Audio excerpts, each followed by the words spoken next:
टीपो। हाँ बच्चों, टीपो का मतलब होता है चीटिंग करना ना, ओल्ड स्टाइल से टीपो इसका कोड होता है।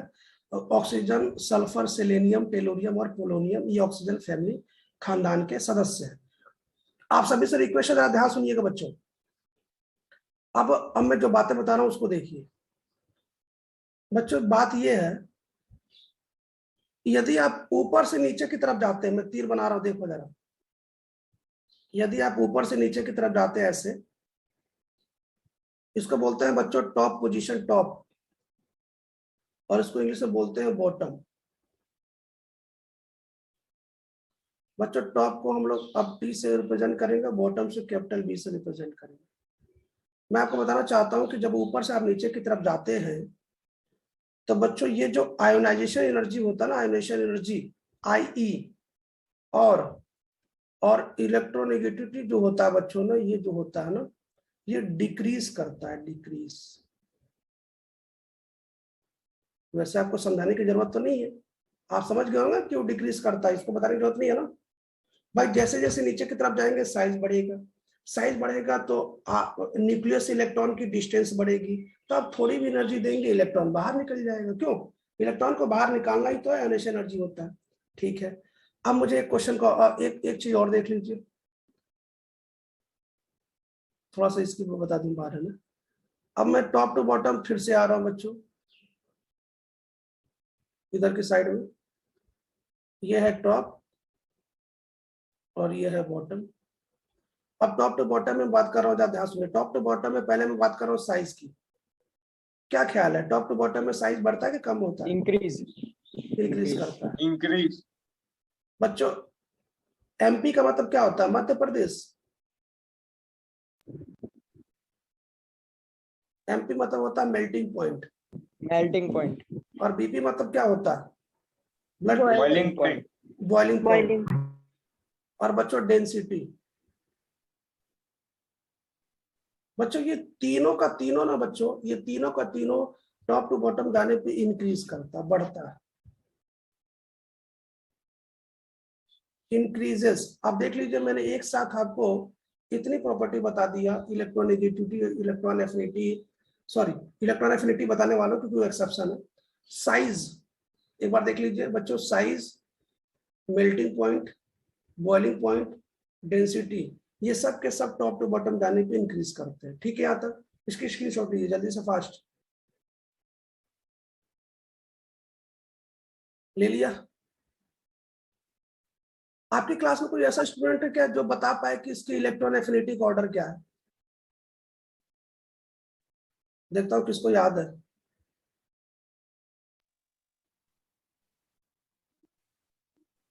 P3 पहले आएगा P2 से। हाँ P3 पहले आता, वो ठीक है, अच्छी बात है। देखो बच्चों, सबसे पहले सल्फर आएगा, सही बात है, उसके बाद नियम के अनुसार ऑक्सीजन आना चाहिए, लेकिन बच्चों ऑक्सीजन नहीं आता है। सब ऑक्सीजन, हाँ ऑक्सीजन सबसे लास्ट में हो जाता है। गुड, बहुत बढ़िया, सही आपने बोला। इसके बाद बच्चों होता है सेलेनियम, फिर टेलोरियम, फिर पोलोनियम, और बेचारा सबसे लास्ट में ऑक्सीजन होता है ना, ऑक्सीजन इलेक्ट्रॉन एफिनिटी। इसका रीजन तो बहुत सिंपल है। इलेक्ट्रॉन एफिनिटी का मतलब समझते हैं ना? इलेक्ट्रॉन एफिनिटी का मतलब होता है जो इलेक्ट्रॉन आसानी से, और जो इलेक्ट्रॉन जो जिसका इलेक्ट्रॉनिक के प्रति प्रेम हो, जो इलेक्ट्रॉन आसानी से एक्सेप्ट करता है, उसकी इलेक्ट्रॉन एफिनिटी ज्यादा होती है। हाँ, इसका मतलब ये होता है बच्चों। ये ऑर्डर है, ये बात याद रखिएगा, इंपॉर्टेंट ऑर्डर है। इंपॉर्टेंट क्या है कि बेचारा ये जो ग्रुप नंबर 16 हम जो पढ़ रहे हैं ना, इसमें ये जो ऑक्सीजन है इसकी इलेक्ट्रॉन एफिनिटी सबसे कम होती है इस ग्रुप में। ठीक है, तो इसकी स्क्रीनशॉट ले लीजिए। अब मैं डायरेक्ट काम की बातें करता हूँ।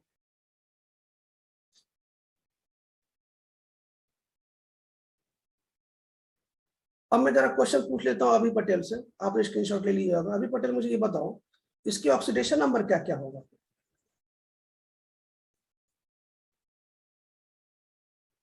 अब ये मत कहना कि मैंने पढ़ाया नहीं है।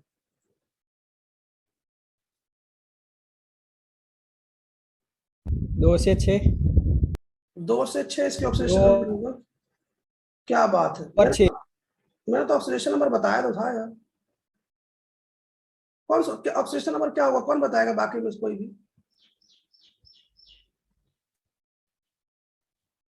क्या बोला तुमने अभी पटेल, अभी क्या बोला आंसर? 2 से 6, 2 और 6 मतलब 4 और 6 होगा।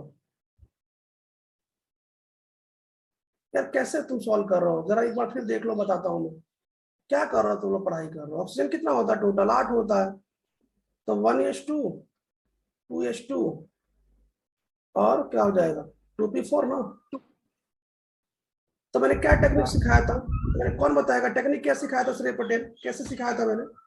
क्या टेक्निक सिखाया था? सबसे पहले P में से इलेक्ट्रॉन बाहर निकालने का यस, और फिर 2s और 2p में से बाहर निकालने का। बहुत बढ़िया। सबसे पहले आप इसमें से इलेक्ट्रॉन निकालेंगे तो +4 आएगा, फिर बच्चों टोटल निकालेंगे तो +6 आ जाएगा। हो गया आंसर। यार ये बहुत ज्यादा मैंने कोई ऐसा कुछ थोड़ा बता दिया कि पटेल अभी आप क्वेश्चन ऐसे गलत बता रहे हैं, आंसर गलत बता रहे हैं। बात को समझिए, समझ गए? हाँ सर। ठीक है। अब मुझे क्वेश्चन का जवाब दे, ध्यान सुनो। अगर मैं टॉप टू बॉटम जाता हूं, अगर मैं टॉप टू बॉटम जाता हूं, आपको पता नहीं इसको बोलते हैं लोअर ऑक्सीडेशन नंबर, इसको बोलते हैं हायर ऑक्सीडेशन नंबर स्टेट। चलिए बताइए, टॉप टू बॉटम जाने पे लोअर ऑक्सीडेशन नंबर कम होता है कि ज्यादा होता है?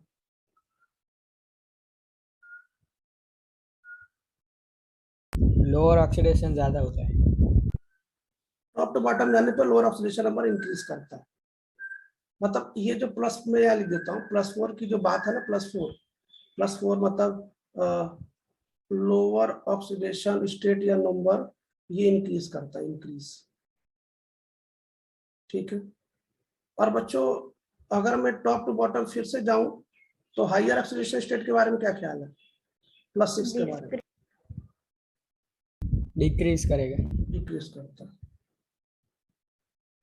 चलिए एक क्वेश्चन और मुझे बता दीजिए। अगर मैं बात करूं सेलेनियम के बारे में, अगर मैं बात करूं टेलुरियम के बारे में, अगर मैं बात करूं पोलोनियम के बारे में, तो बच्चों सेलेनियम और टेलुरियम, इसका भी +4 होता है, इसका भी +6 होता है, इसका भी +4 होता है, इसका भी +6 होता है, इसका भी +4 होता है, इसका भी +6 होता है। अब मुझे बताइए कि इन तीनों में आपको अच्छे से पढ़ाया गया, मैं कुछ दिन पहले पढ़ाया था, इसका +4 ज्यादा स्टेबल होता है, इसका +6 भी होता है, इसका +4 भी, सॉरी सॉरी सॉरी, इसका अभी भी हाईएस्ट वाला ज्यादा स्टेबल है, इसका +4 भी होता है, इसका अभी भी +6 वाला ज्यादा स्टेबल, इसका +4 भी होता है। पोलोनियम के बारे में क्या ख्याल है? +4 ज़्यादा स्टेबल है। +4 ज्यादा स्टेबल होता है, +6 कम स्टेबल होता है। रीजन क्या है? Inert pair effect. बहुत बढ़िया, गुड, इनर्ट पेयर इफेक्ट। और मैंने आपको इनर्ट पेयर इफेक्ट पढ़ा दिया था, मैंने आपको उसकी पीडीएफ भी दिया था। इनर्ट पेयर इफेक्ट क्या होता है पूरा डिटेल बताया था। मैंने बताया था ना, inert pair effect P block में जितने भी हैवी, जो भी भारी होते हैं, उनमें लगता है। क्या होते हैं inert pair effect? Inert pair effect में लोअर ऑक्सीडेशन नंबर क्या हो जाता है? स्टेबल हो जाता है। खैर, आप इसकी स्क्रीनशॉट ले जल्दी से, फास्ट।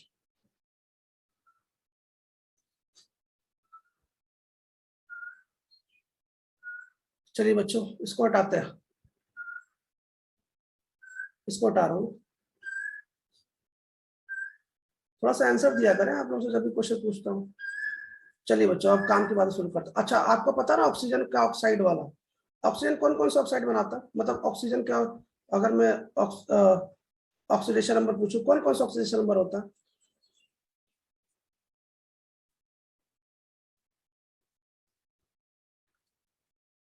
बच्चों ये जो ऑक्सीजन है ना, ऑक्सीडेशन नंबर ऑफ ऑक्सीजन, -2 +2 और -2 +2 +1 -1/2। 1/2 चलिए मैं आप एक एक करके पूछता हूँ। चलिए बताइए, O2 में कितना होता है ऑक्सीजन का ऑक्सीडेशन नंबर?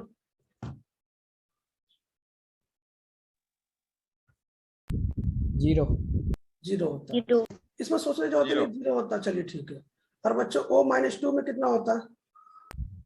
-2 -2 -2। चलिए बच्चों, O2 - 2 में कितना होता है?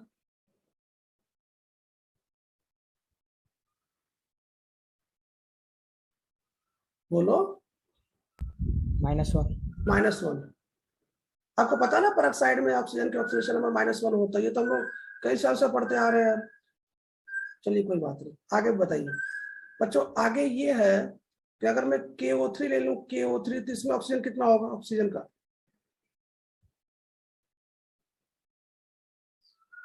-1/3 सॉल्व कर लेना।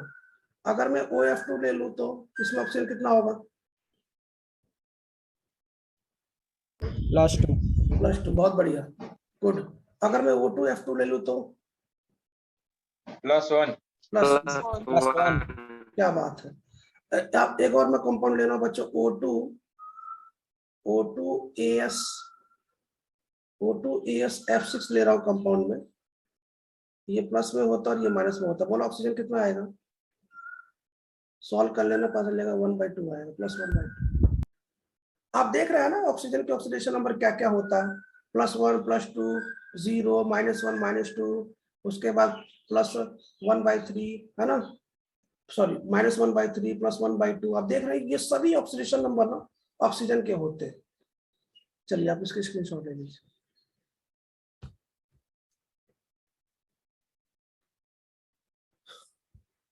एक भी क्वेश्चन हमें गलत नहीं करना, चाहे किसी भी एग्जाम में बैठे हम बता देते हैं।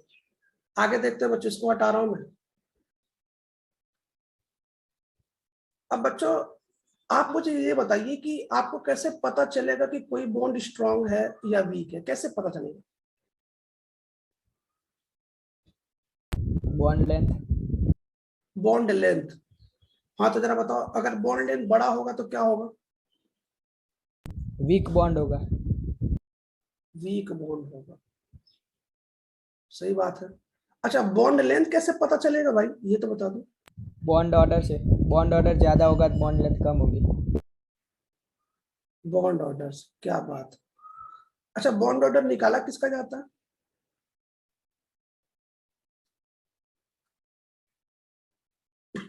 बहुत समस्या है ना?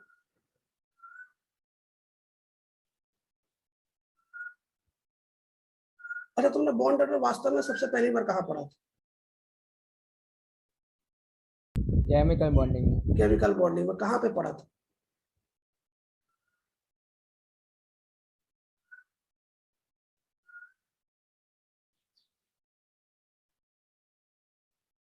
बोलो भैया।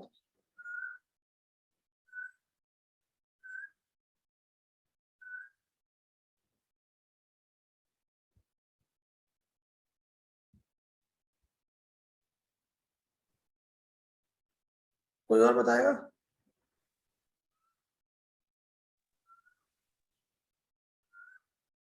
बोलो।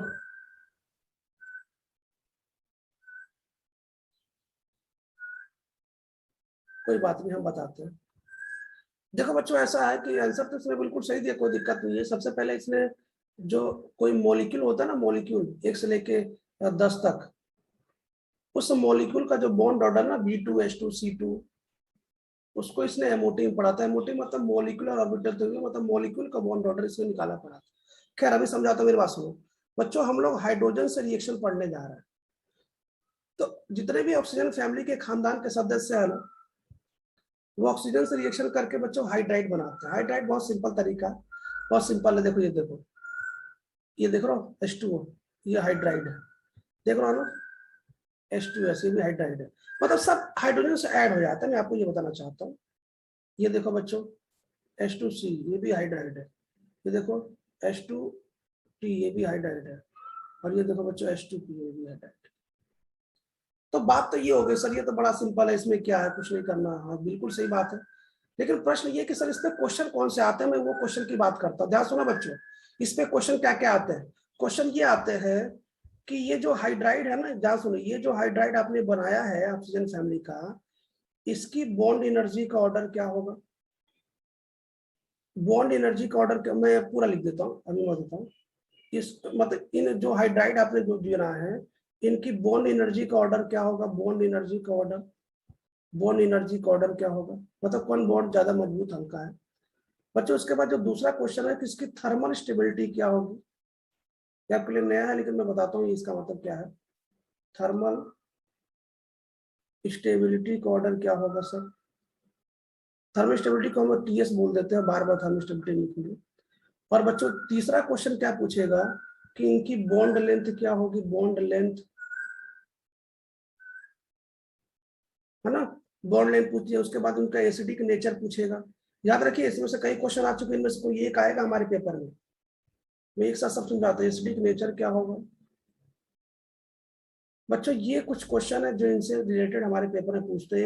एक और नोट कर लेते हैं बच्चों, इनका रिड्यूसिंग नेचर क्या होगा, इनका रिड्यूसिंग नेचर क्या होगा, बॉन्डिंग रिड्यूसिंग नेचर, ये हमारे क्वेश्चन पूछ लिए।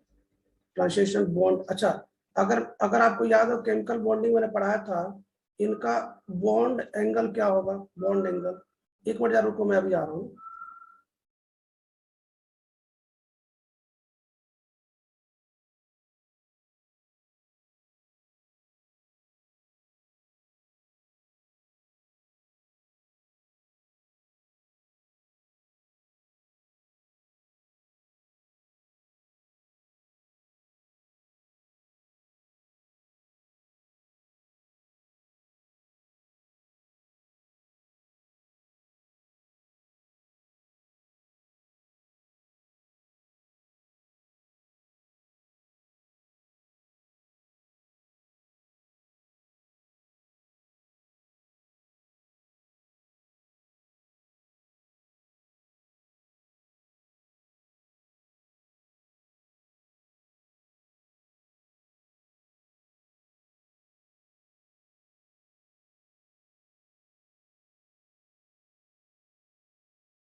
ये क्वेश्चन है, आप सभी लोग इसकी स्क्रीनशॉट लीजिए, करके बताते हैं। हाँ तो मैंने ये क्या है लास्ट वाला, ये है बॉन्ड एंगल, ठीक है, एक करके बताता हूँ।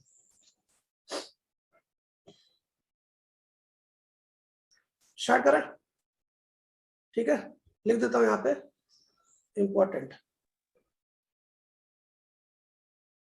इसको हटा रहे।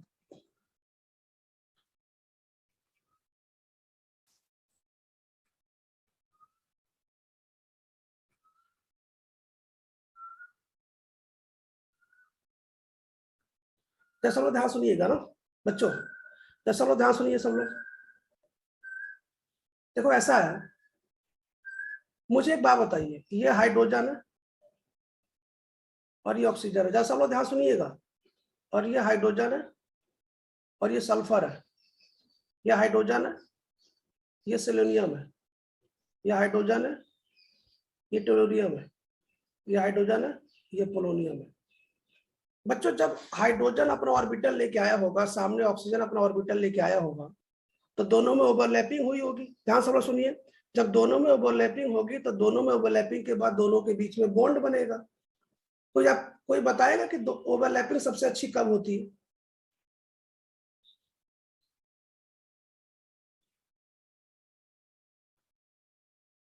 बच्चों मुझे बताओ, क्या यहाँ पे 1p और 2p ओवरलैपिंग हो रहा?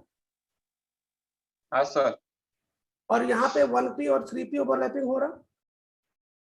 यहाँ पे 1p और 4p ओवरलैपिंग हो रहा? यहाँ पे बच्चों 1p और 5p ओवरलैपिंग हो रहा? यहाँ पे बच्चों 1p और 6p ओवरलैपिंग हो रहा? बच्चों ये ओवरलैपिंग सबसे अच्छी है, सबसे अच्छी मतलब सबसे बेस्ट ओवरलैपिंग है। क्यों? क्योंकि आप मुझे सोच के बताइए, एक यहाँ इतना बड़ा और एक इतना बड़ा ओवरलैपिंग करा तो क्या इनके बीच में ओवरलैपिंग अच्छी होगी? नहीं ना, इसकी ओवरलैपिंग बहुत अच्छी है। मैं आपको बताना चाहता हूँ कि बच्चों जिनके बीच में ओवरलैपिंग जितनी ज्यादा अच्छी होती है, वो बच्चों वो उसकी जो बॉन्ड है ना वो ज्यादा मजबूत बनता है, उसकी जो बॉन्ड स्ट्रेंथ तो बहुत मजबूत बनता है। और ओवरलैपिंग कैसे डिसाइड करेंगे बच्चों? साइज से, साइज से। मतलब अगर साइज ज्यादा तो ओवरलैपिंग बेकार, अगर साइज कम तो ओवरलैपिंग अच्छी। क्यों? और बच्चों और जिसकी बॉन्ड स्ट्रेंथ मजबूत होती है बच्चों, उसकी बॉन्ड लेंथ भी कम होती है। क्यों? क्योंकि जितना बॉन्ड लेंथ कम उतना बॉन्ड मजबूत बनता है। ये बात समझ में आ गई? कुछ हाँ ना बोलो, ठीक है? हाँ सर। हाँ सर। तो अच्छा, अगर मैं बॉन्ड एनर्जी की बात करूं बच्चों, तो जो बॉन्ड जितना ज्यादा मजबूत होगा उसकी बॉन्ड एनर्जी भी उतनी ज्यादा होगी। क्यों?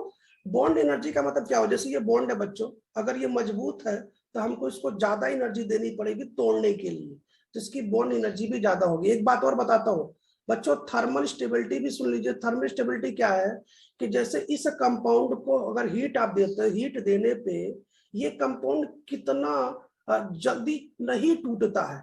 मान लीजिए बच्चों हमारे पास ये दो कंपाउंड, सपोज दो कंपाउंड है, मान लीजिए एक मोबाइल है, हम इन दोनों को हीट दे रहे हैं। हीट देने पे ये जो मार्कर ये पहले टूट गया, ब्रेक हो गया, और ये जल्दी ब्रेक नहीं हुआ। इसका मतलब क्या हुआ, इस मोबाइल की थर्मल स्टेबिलिटी ज्यादा है। थर्मल स्टेबिलिटी मतलब अगर हम इसको हीट कर रहे हैं तो ये लंबे समय तक टिकेगा, जल्दी नहीं टूट रहा। समझ में आ गया? क्लियर हो गया? हाँ। इसका मतलब, मेरी बात सुनो, इसका मतलब जिसकी ओवरलैपिंग जितनी अच्छी होगी बच्चों, वो बॉन्ड उतना मजबूत होगा, उसकी बॉन्ड एनर्जी उतनी ज्यादा होगी, और उसकी थर्मल स्टेबिलिटी भी उतनी ही ज्यादा होगी। चलो एक एक करके मुझे बता दो। चलो मैं पूछता हूँ बच्चों, टॉप टू बॉटम जाने पे, पहले एक एक करके पूछ रहा हूँ, ध्यान सुनिएगा। मैं टॉप टू बॉटम जाने पे, चलिए बताइए बॉन्ड एनर्जी क्या होगा? बढ़ेगा। अरे बॉन्ड एनर्जी कम होगा, कम होगा, डिक्रीज होगा बॉन्ड। अरे आप मुझे बताइए, ये बच्चों ये 1p और 6p ओवरलैपिंग है, ये ओवरलैपिंग बहुत बेकार है। मैं लिख देता हूँ बेकार ओवरलैपिंग। तो बच्चों अगर ये बेकार ओवरलैपिंग है तो क्या बॉन्ड मजबूत बनेगा? नहीं सर। तो जब बॉन्ड मजबूत नहीं बनेगा तो इसको तो आप भी यदि ऐसे ऐसे ऐसे मुझे फूकेंगे तो टूट जाएगा बॉन्ड, ये मतलब कम एनर्जी में भी टूट जाएगा। तो बॉन्ड एनर्जी कम ही तो होगा। मेरी बात समझिए, ये बॉन्ड जितना मजबूत होगा ना, उसको आप एनर्जी देंगे वो जल्दी नहीं टूटेगा, तो उसकी बॉन्ड एनर्जी ज्यादा है। लेकिन बेचारे ये बॉन्ड बहुत वीक है, एनर्जी तो फट से टूट जाएगा। इसका मतलब बॉन्ड एनर्जी कम है। सर कैसे पता चलेगा? जिसमें सबसे ज्यादा अच्छा ओवरलैपिंग होगा वो बॉन्ड उतना मजबूत होगा। सर ये कैसे पता चलेगा? आप साइज को देखिए, साइज छोटे साइज में ओवरलैपिंग बहुत बेस्ट, साइज बढ़ेगा ओवरलैपिंग और बेकार, साइज बढ़ेगा ओवरलैपिंग और बेकार। तो बच्चों ओवरलैपिंग बेकार होने से बॉन्ड मजबूत नहीं बनता, बहुत वीक बनता है, और वीक बॉन्ड को कोई भी तोड़ सकता है। चलिए मुझे बताइए, तो क्या बच्चों टॉप टू बॉटम जाने पे बॉन्ड एनर्जी डिक्रीज होगा कि नहीं? आप समझ गए कि नहीं समझे अभी तक? हाँ सर। समझ गए सर। हाँ, एक क्वेश्चन का आंसर मुझे और दे दीजिए। बॉन्ड एनर्जी का आपने आंसर दे दिया, चलिए मुझे बताइए थर्मल स्टेबिलिटी के बारे में क्या ख्याल है? कम हो। कम ये भी होगा। कम होगा, ठीक है, ये भी कम होगा बच्चों। और मैं आपको बताना चाहता हूँ, यदि आपको बॉन्ड एंगल याद हो तो अच्छी बात है। मैंने बताया था बच्चों, आप सेंट्रल एटम की इलेक्ट्रोनेगेटिविटी चेक करिए। सेंट्रल एटम की इलेक्ट्रोनेगेटिविटी बच्चों जैसे जैसे कम होता है वैसे वैसे बॉन्ड एंगल कम होता है। ये मैंने रूल लिखा रखा था, आपको भले याद ना हो, केमिकल बॉन्डिंग में। तो बच्चों ये सब के सब ना डिक्रीज होते हैं, डिक्रीजेस। तो ये मैंने इतना सिखा दिया। पहले आप इसकी स्क्रीनशॉट ले लीजिए, जल्दी से मैं दूसरा बता दूं फास्ट। बॉन्ड स्ट्रेंथ भी आएगा। हाँ बॉन्ड स्ट्रेंथ भी आएगा, बॉन्ड स्ट्रेंथ भी आएगा। यस, बॉन्ड स्ट्रेंथ लिख देता हूँ, BS लिख देता हूँ, बॉन्ड स्ट्रेंथ। ठीक है बच्चों, अब सिंपल सी बात है, जो बॉन्ड ज्यादा मजबूत होगा स्ट्रेंथ मतलब उसकी बॉन्ड एनर्जी ज्यादा ही होगी, उसकी थर्मल स्टेबिलिटी भी ज्यादा होगी। क्यों? क्योंकि आप उसको हीट करोगे जल्दी नहीं टूटेगा, वो बहुत लंबे समय के बाद टूटेगा। खैर बच्चों जरा अब इसकी बात कर लेते हैं, इधर वाली साइड की बात कर लेते हैं। इसको हटा देता हूँ, आपने स्क्रीनशॉट ले ही लिया होगा। अब बच्चों टॉप टू बॉटम फिर से जाते हैं, टॉप टू बॉटम। आप मुझे एक चीज बताइए जरा, मैं आपसे एक क्वेश्चन पूछता हूं, पहले बताओ एसिड किसे कहते हैं, कौन बताएगा?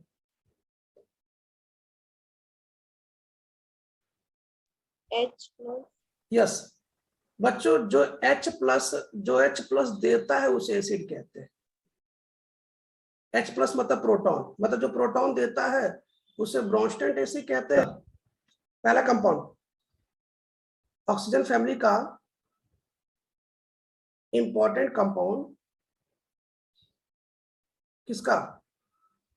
ऑक्सीजन।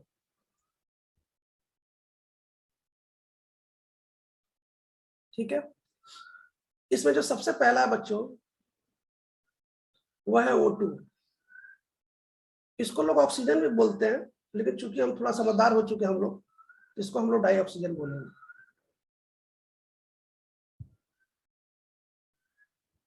आपको पता है ऑक्सीजन के बारे में मैंने बहुत डिटेल बताया था कितना इंपॉर्टेंट है, और नेचर में 21% पाया जाता है, सब मैंने डिटेल बताया था। खैर, O2 के बारे में मैंने बता दिया। सबसे पहले हम पढ़ेंगे कैसे इसका बनाया जाता है। सबसे पहले इसका मेथड पढ़ेंगे, प्रिपरेशन। बच्चा प्रिपरेशन जब पढ़ाऊंगा तो पुराना जो कुछ टॉपिक है आपको रिवाइज हो जाएगा, क्योंकि पुराने समय में मैंने प्रिपरेशन पढ़ा दिया है। जहाँ देखो प्रिपरेशन में क्या है बच्चों, सबसे पहले कोई भी मेटल का नाइट्रेट ले लो। देखो ध्यान सुनना, ये देखो M मतलब होता है मेटल, कोई भी मेटल का नाइट्रेट ले लो। अभी सुनना ना, इसको हीट करते हैं, इंपॉर्टेंट है ये। जैसे इसको हीट करेंगे बच्चों ना, तो एक बनेगा मेटल का ऑक्साइड, उसी मेटल का ऑक्साइड बनेगा। और बच्चों एक बनेगा NO2, यदि आपको याद है NO2 के लिए ये NO2, और बच्चे ये हमारा ऑक्सीजन बन चुका है। लेकिन बच्चों एक बड़ी समस्या है। क्या समस्या है? यहाँ पे जो M है ना, वो केवल और केवल आप लिथियम ही ले सकते हैं, केवल लिथियम, केवल लिथियम। समझ में आ गया मैंने क्या बोला? M जो है वो लिथियम ले सकते हैं। मैं आपको बताना चाहता हूं कि बच्चों फर्स्ट ए में लिथियम ही ले सकते हैं, लिथियम। समझ गया ना? बाकी ऐसा नहीं कि हम सोचे सर लिथियम के नीचे सोडियम ले लें, है ना, वो ले लें और उसका रिएक्शन करके बना लें, तो ऐसा नहीं होता बच्चों। याद रखिएगा, ध्यान रखिएगा। हाँ, फिर मैं आपको पहले एक बात पहले लिख देता हूँ, इधर देखो बच्चों, फर्स्ट ए है, इस पे चार्ज होता है +1, इसको एल्कली मेटल बोलते हैं, एल्कली मेटल। कंफ्यूजन ना हो एग्जाम में, इसलिए पूरा लिख रहा हूं।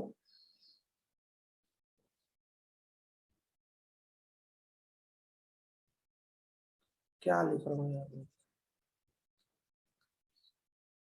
लिथियम होता है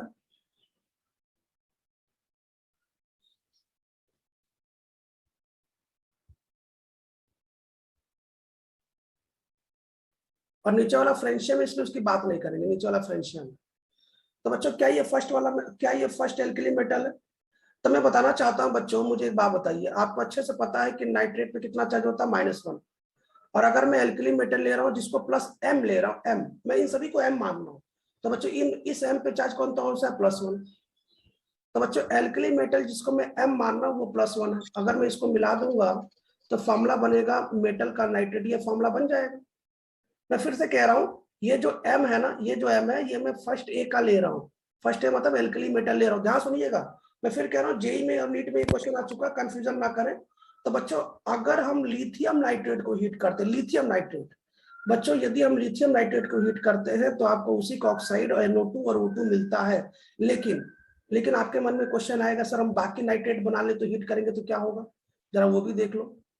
बाकी नाइट्रेट मतलब यदि आप ये नीचे का नाइट्रेट लेते हैं, ये नीचे का, ठीक है, तो मैं लिखता हूं, जरा देखो। बाकी अगर हम और नाइट्रेट लेते हैं, MnO3 लिख दिया मैंने, और भी, और उसको हीट करते हैं बच्चों, इसको हीट करते हैं, तो बच्चों ये क्या बनेगा? देखो ये उस मेटल का नाइट्रेट बनेगा, उस मेटल का नाइट्रेट बनेगा जो आप लेके चल रहे हैं, और तब O2 बनेगा।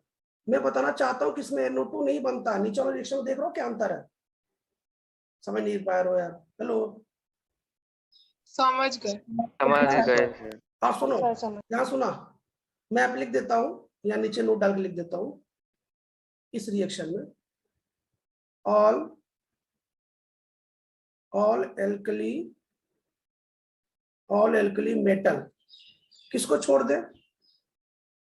लिथियम। हाँ, एक्सेप्ट लिथियम। अब जैसे मान लो कि मैं आपसे क्वेश्चन भी करा देता हूँ। नीचे एक क्वेश्चन देख लीजिए। क्वेश्चन ये पेपर में आता है कि साहब लिथियम नाइट्रेट को हीट करने पे क्या बनता है? लिथियम नाइट्रेट को हीट करने पे क्वेश्चन आता है कि इनमें से किसको हीट करने पे NO2 बनता है? तो जैसे मान लो बच्चों हमने लिथियम नाइट्रेट ले लिया, लिथियम नाइट्रेट। अब लिथियम नाइट्रेट को हीट करेंगे तो जरा मुझे इसका आंसर बताना आपको। और एक मैं ले लिया हूं सोडियम नाइट्रेट। चलिए इस दोनों रिएक्शन को कंप्लीट किया जाए। चलिए ऊपर वाले रिएक्शन बताइए क्या बनेगा? Li2O plus NO2 plus O2। चलिए O2 हाँ हाँ, नीचे वाली रिएक्शन बताइए, नीचे वाली। NaNO3 नहीं NO2 NO2 ना, Na Na2 प्लस O2 यहाँ लिख देता हूँ इंपॉर्टेंट। अब तो समझ में आ गया, अब तो कंफ्यूज नहीं होगा ना। हाँ ठीक, अब इसकी स्क्रीनशॉट ले लीजिए।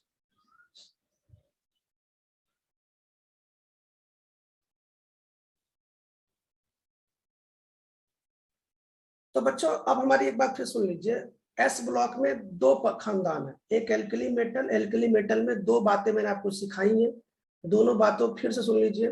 पहली बात में NO2 सेपरेट आपका प्रोडक्ट मिलता है, ऑक्साइड मिलता है, लेकिन उसी के जस्ट नीचे वाले में NO2 उस मेटल के साथ मिलता है और O2 मिलता है। O2 तो दोनों में मिलेगा, ये बात ध्यान रखिएगा। फिर आपके मन में डाउट आएगा, सर एल्कली अर्थ मेटल वाला क्या होगा? आपने एल्कली मेटल तो बता दिया ना, फर्स्ट ईयर में दो होते हैं ना, एक एल्कली मेटल, एक अलग एल्कली अर्थ मेटल, उसके बारे में सोच लेते हैं। इसको हटा रहा हूं मैं बच्चा, केवल आप अच्छा जो जो लोग एस ब्लॉक पढ़े होंगे उनको ये दोबारा एक बार फिर से रिवीजन हो जाएगा। ये एस ब्लॉक में पढ़ाया जाता है और ये दोबारा आपको फिर से रिवाइज हो गया।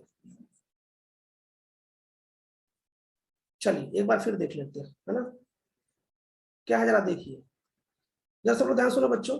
अब मैं क्या कर रहा हूं आपको बता दूं कि एस ब्लॉक में सेकेंड ए ले रहा हूं।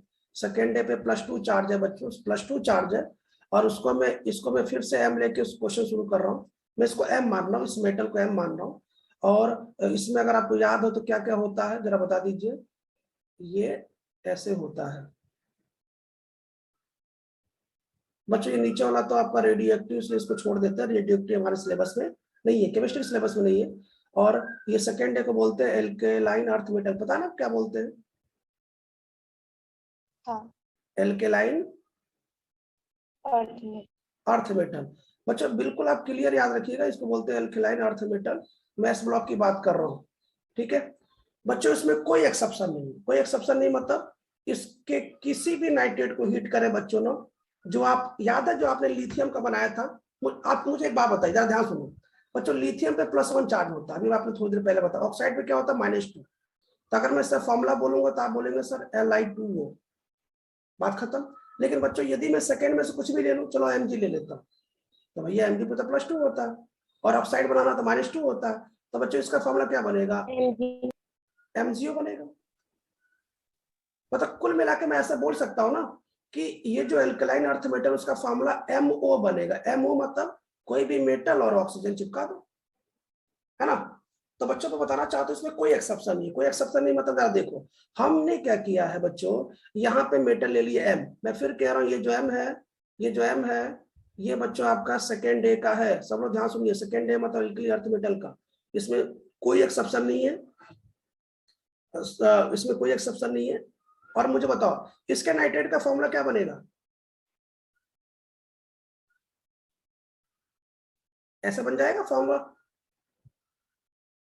बन जाएगा कैसे? मुझे बताओ इसमें कितना चार्ज है? +2, तो फॉर्मूला यही बनेगा ना, +2। ये फॉर्मूला बन जाएगा, हाँ सर। क्योंकि ये जो मेटल है बच्चों ये सेकेंड डे का है। चलिए कोई बात नहीं। तो बच्चों अब इसको हीट करते हैं, इसमें कोई एक्सेप्शन नहीं है, मैं बार बार कह रहा हूँ। तो बच्चों क्या करो, एक ऑक्साइड बना लो। कौन सा ऑक्साइड बना लो? मेटल का। तो मेटल ऑक्साइड ऐसे MO बनेगा। उसके बाद वही वाला लिथियम वाला कंसेप्ट NO2 बना लो और O2 बना लो। बच्चों इसमें कोई एक्सेप्शन नहीं है। एक क्वेश्चन मैं आपको दे देता हूँ, एक क्वेश्चन आपको मैं देता हूँ, Mg वाला क्वेश्चन आपके लिए। ये क्वेश्चन आपके लिए होमवर्क है, जो आप इसको हीट करके यहाँ पे प्रोडक्ट बनाएंगे, ठीक है बच्चों। एक बात और सुन लीजिए, ये जो M है ना, ये जो M है, इसमें सभी अल्कलाइन मेटल आते हैं, अल्कलाइन अर्थ मेटल आते हैं, इसमें कोई दिक्कत नहीं है। लिख देता हूं मैं, ऑल एल्केलाइन अर्थ मेटल। इसमें सभी एल्केलाइन अर्थ मेटल का आप यूज कर सकते हैं, कोई चिंता नहीं है। हाँ एक बात और बच्चों, इसमें जिंक भी यूज कर सकते हैं, इसमें कॉपर भी यूज कर सकते हैं, मतलब कॉपर का नाइट्रेट भी ले सकते हैं बच्चों। इसमें लेड का नाइट्रेट भी ले सकते हैं। याद करो मैंने कुछ दिन पहले लेड के नाइट्रेट लेके बिल्कुल ऐसे क्वेश्चन कराया था मैंने बच्चों। इन तीनों को भी ले सकते हैं, इस बात को ध्यान रखेंगे। चलिए ठीक है, आप इसकी स्क्रीनशॉट ले लीजिए। एक होमवर्क भी दे देता हूँ, या लेड का नाइट्रेट दे देता हूँ। लेड नाइट्रेट ऐसे बनेगा, इसको हीट करने पे प्रोडक्ट बनाना है, मुझे पता आप बना लोगे। क्यों? क्योंकि आपको अच्छे से पता है लेड पे +2 चार्ज, जिंक पे +2 चार्ज, आप बना लोगे, हो जाएगा ना। हाँ सर। हाँ ठीक है, इसको हटा हाँ, देते सर। हैं। हाँ, इसको हटा देते हैं।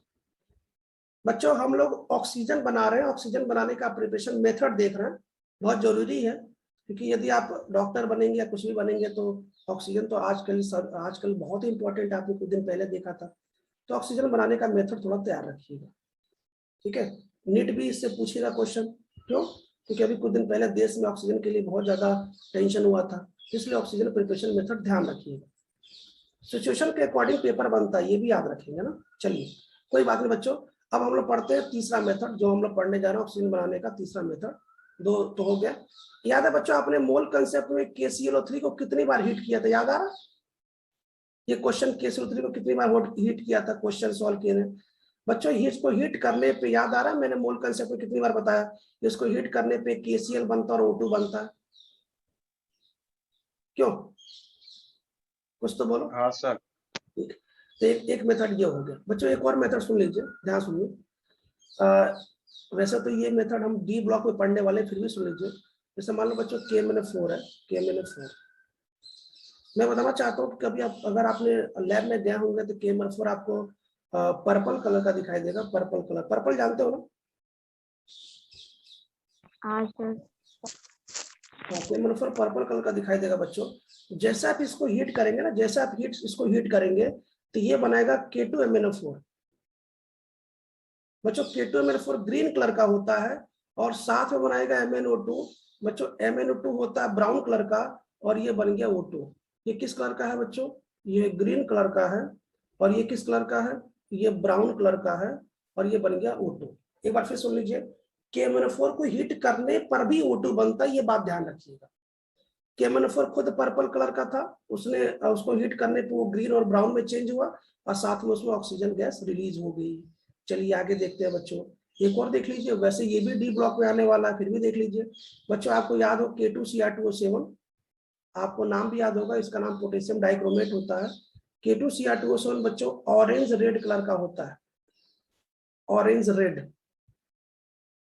जब इसको हीट करते हैं ना, इसको हीट करते हैं तो ये क्या होता है, सबसे बच्चे मतलब बिल्कुल ऊपर वाले रिएक्शन देख लो, ऊपर वाले रिएक्शन से मैच करो। K2CrO4 में पहले चेंज होता है ना, उसके बाद Cr2O3 बनता है और फिर बच्चों O2 बनता है।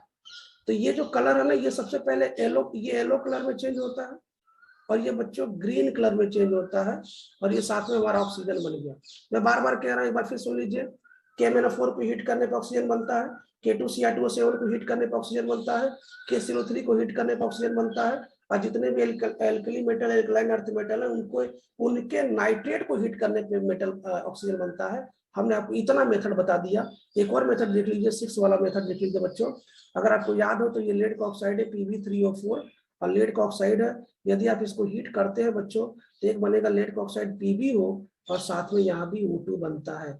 यदि किसी को पता है तो इस PbO का नाम लिथार्ज होता है, इस PbO का नाम लिथार्ज होता है, लिथार्ज, इस PbO का नाम लिथार्ज होता है। अच्छा, किसी को पता है Pb3O4 का नाम क्या है?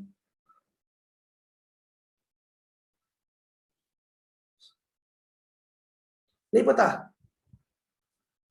किसी को पता नाम इसका क्या होता है? कौन सा डायलॉग है? एक चुटकी सिंदूर की कीमत आप क्या जानो रमेश बाबू, ऐसा कुछ करके है ना शायद, सिंदूर इसका नाम होता है ना। इसको बच्चों कुछ लोग इसको रेड लेड भी कहते हैं, रेड लेड, रेड लेड।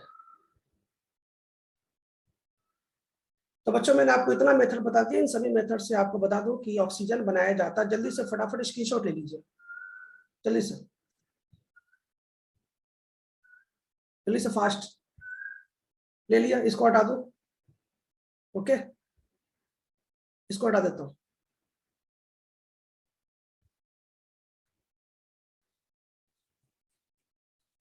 बच्चों एक बार रिवीजन कर लेना, आपको याद हो जाएगा, आप चिंता ना करें, लेकिन रिवीजन जरूर कर लीजिएगा।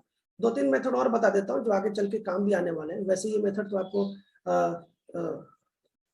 प्रीवियस में आपने जो भी पढ़ा उसमें भी देखा होगा, आगे चल के भी देखने वाले हैं, फिर भी सुन लीजिए, ध्यान सुनिए बच्चों। जो इसके बाद जो नेक्स्ट मेथड है 7 मान लेता हूँ, आपको बता दूं H2O2 है ना, H2O2 हाइड्रोजन पेरोक्साइड है। इसको आप हीट करेंगे ना तो आपने देखा होगा कि इसमें H2 और O2 बनता है, ये रिएक्शन आपको पता है बच्चों, इससे भी ऑक्सीजन बनाया जाता है। ऑक्सीजन बनाने के मेथड में हमारा ये 7वें नंबर का लिस्ट है। अगर मैं 8वें नंबर की बात करूं, जरा ध्यान सुनिए कि बच्चों यदि आप सिल्वर का ऑक्साइड लेते हैं और या यदि मरकरी का ऑक्साइड लेते हैं, HgO, सिल्वर बच्चों ये देखो Hg प्लस Ag सिल्वर +1 और बच्चों Hg+2 का ऑक्साइड, इन दोनों का ऑक्साइड लेते हैं और इन दोनों का ऑक्साइड को यदि आप हीट करते हैं, दोनों सेम रिएक्शन है, तो होता क्या है ना बच्चों कि इन दोनों से सिल्वर और मरकरी अलग हो जाता है, इन दोनों से सिल्वर और मरकरी अलग हो जाता है, लेकिन आपका O2 बन जाता है। तो ये O2 बनाने का यही देख लो, ये भी एक मेथड है। एक और देख लो, लास्ट मेथड बताते होता हूँ बच्चों। आप क्या आपने इलेक्ट्रोलाइसिस सुना? इलेक्ट्रोलाइसिस जिसमें एक एनोड होता है एक कैथोड होता है, मैंने कुछ दिन पहले बात किया था। तो आप क्या करो ना, हाँ सर। आप क्या करो, पानी का इलेक्ट्रोलाइसिस करा दो। इलेक्ट्रोलाइसिस ऑफ पानी H2O, ध्यान से सुनना। तो बच्चों आपको पता है ना इलेक्ट्रोलाइसिस में क्या होता है, मुझे बता दो। इलेक्ट्रोलाइसिस में सर एक होता है कैथोड और एक होता है सर एनोड, ये इलेक्ट्रोलाइसिस में होता है। इन दोनों पे रिएक्शन होती है और इन दोनों पे रिएक्शन करके हमें देखना है कि ऑक्सीजन कहाँ बनता है। ये रिएक्शन तो वैसे आपको पता भी है, लेकिन फिर भी ध्यान से जरा देखिएगा। तो सबसे पहले हमारा ये क्वेश्चन है कि पानी कैसे ब्रेक होता है, आपको अच्छे से पता है बच्चों पानी कैसे ब्रेक होता है। पानी H2O H+OH-। H+ और OH-। अब हमारा क्वेश्चन है कि बच्चों H+ कहाँ जाएगा और OH- कहाँ जाएगा, कौन एनोड पे जाएगा कौन कैथोड पे जाएगा? H+H। बच्चों मेरी बात सुनो, एनोड पॉजिटिव होता है हाँ। तो इस पे क्या जाएगा बच्चों, OH- रिएक्शन करेगा, क्या ये बात सही है? Correct। और ये निगेटिव होता है तो इस पे क्या रिएक्शन करेगा, H+। OH-। यस, अब कैसे रिएक्शन करता है मेरी बात सुनिए बस। होता क्या है कि ये जो H+ है, पहले मैं अच्छा याद रखिए, हमेशा एनोड की रिएक्शन पहले लिखते हैं, है ना, एनोड की रिएक्शन पहले लिखता हूं मैं। देखो बच्चों ये क्या है ना, OH- है। ये OH- क्या होता है ना, ये H2 में ब्रेक होता है पानी में। अच्छा ये रिएक्शन जो लिख रहा हूँ ये याद कर लीजिएगा आज के बाद से। जब भी कभी OH- का आपको एनोड पे रिएक्शन कराना होगा, आपको यही कराना है। H2 बनता है, पानी बनता है बच्चों, कैसे बनता है बताता हूँ। साथ में हमारा O2 गैस रिलीज होता है जो हमको बनाना है। और बच्चों मैं इसको बैलेंस कर लेता हूँ, क्या देख लीजिए, मैं यहाँ पे 4 लिख देता हूँ और साथ में यहाँ पे मैं 4 इलेक्ट्रॉन लिख देता हूँ और ये रहा आपका 2:2। मैं आपको ये बताना चाहता हूँ कि जब भी कभी OH- आयन किसी एनोड पर रिएक्शन करता है तो वहां से O2 गैस रिलीज होता है। याद रखिएगा एनोड पर O2 रिलीज होता है, एनोड पर, कैथोड पे नहीं। जैसे अगर मान लीजिए आप क्वेश्चन कह रहे हैं कि हम H2O का सर इलेक्ट्रोलाइसिस करा लो, तो वो क्वेश्चन आपसे पूछेगा कि H2O का इलेक्ट्रोलाइसिस कराने पे O2 गैस रिलीज होता है, आप बोलेंगे यस सर। मैं बताना चाहता हूँ, तो आप क्वेश्चन है कि किस पर रिलीज होता है, एनोड की कैथोड पे, तो आपका आंसर होगा एनोड पर O2 रिलीज होता है, एनोड पर। ठीक है। और ये जो OH की रिएक्शन है ना, ये जो OH की रिएक्शन है आप इसको ध्यान रखेंगे कि OH की रिएक्शन H2O O2 और बैलेंस करने के लिए हमने 4 इलेक्ट्रॉन इधर ऐड कर लिया। अब हमारे पास यहाँ पे इलेक्ट्रॉन आ चुका है। अब ये इलेक्ट्रॉन क्या करेगा, ध्यान सुनिए। हमारे पास H+ है, हमारे पास H+ है। H+ को हम इलेक्ट्रॉन सप्लाई करेंगे कहां से, एनोड का जो इलेक्ट्रॉन है भाई, एक ही कंटेनर में ये रिएक्शन हो रहा होगा। तो सबसे पहले एनोड की रिएक्शन होगी, उसमें से इलेक्ट्रॉन निकलेगा, वो इलेक्ट्रॉन किस पे जाएगा, ये हमारे जो पानी पे H+ है। अब जरा बताओ इसकी रिएक्शन क्या होगी, ये क्या करेगा, यहाँ बैलेंस कर लेते हैं, 4 ले लेते हैं क्योंकि 4 इलेक्ट्रॉन है। तो ये इससे रिएक्शन करके बच्चों 2H2 बनाएगा। तो मैं बताना चाहता हूँ, ध्यान से सुनो बच्चों, कैथोड पर H2 गैस रिलीज होती है और बच्चों एनोड पर O2 गैस रिलीज होती है, इस बात को याद रखिएगा। तो मैंने आपको इतना मेथड बता दिया, इन सभी मेथड से बच्चों O2 ऑक्सीजन बनाया जाता है। और मैं आपसे एक रिक्वेस्ट करता हूं कि पानी का जो इलेक्ट्रोलाइसिस है जो अभी मैंने कराया एनोड कैथोड का, आप इसको ध्यान रखेंगे, कैथोड पे हाइड्रोजन और एनोड पे ऑक्सीजन होता है। चलिए ठीक है। अच्छा मान लीजिए कोई बच्चा भूल जाए तो सर कैसे याद करेंगे, मैं आपको समझाता हूँ, समझो। मुझे बताओ हाइड्रोजन कैसे बना, सर हाइड्रोजन बना H+ से, सही बात है, H+ से ही बनेगा, क्लियर है। अब मुझे बताओ प्लस किस पे आता है, एनोड पे आता है कि कैथोड पे आता है, एनोड। प्लस कैथोड पे आता है। इसका मतलब कैथोड पर जो भी गैस रिलीज होगी ना वो पॉजिटिव होना चाहिए, सिंपल सी बात है।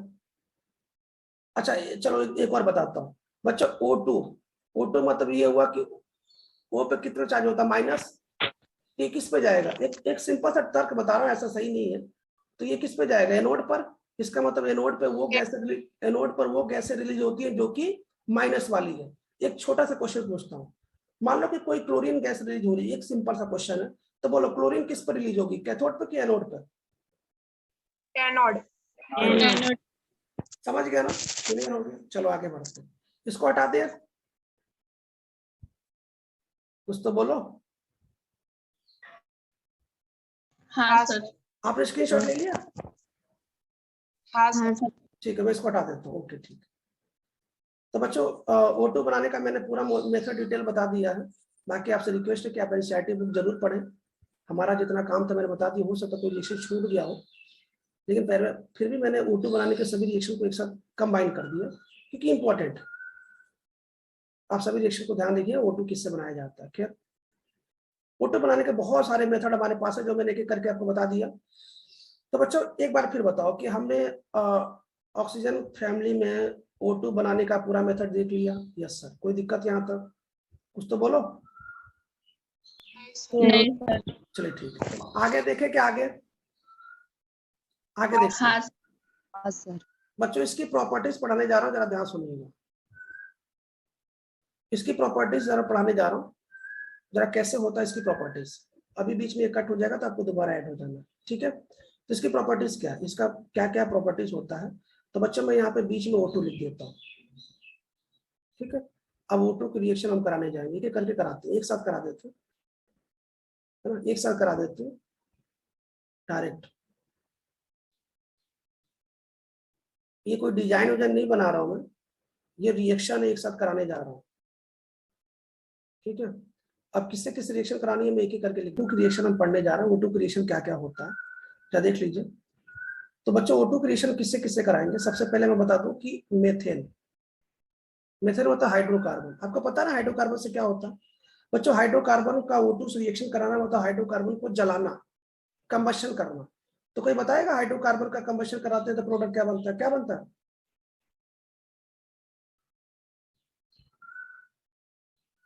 भूल गए क्या? हाइड्रोकार्बन का बर्निंग, हाइड्रोकार्बन को जलाना किसके प्रेजेंस में, एयर की प्रेजेंस में। भूल गए? CO2 और पानी बनता है, बताया तो था, नहीं याद है? हेलो, क्लास में हो सब लोग? कोई बातें सुन लो। जब भी कभी बच्चों हाइड्रोकार्बन को जलाते हैं ना CO2 पानी बनता है, ये बात ध्यान रखिए। एक क्वेश्चन तो हो गया। दूसरा क्वेश्चन क्या है कि हम इसकी रिएक्शन कराएंगे जिंक सल्फाइड से, ZnS से। तो बच्चों ZnS से रिएक्शन कराना या ZnS, इसको मेरी बात सुनिए, ये भी आप याद करो, कुछ दिन पहले मैंने जब सल्फ्यूरिक एसिड शुरू किया था और मैंने ये कराया था, याद आ रहा? तो मैंने क्या बताया, जिंक का ऑक्साइड बनेगा और SO2 बन जाएगा।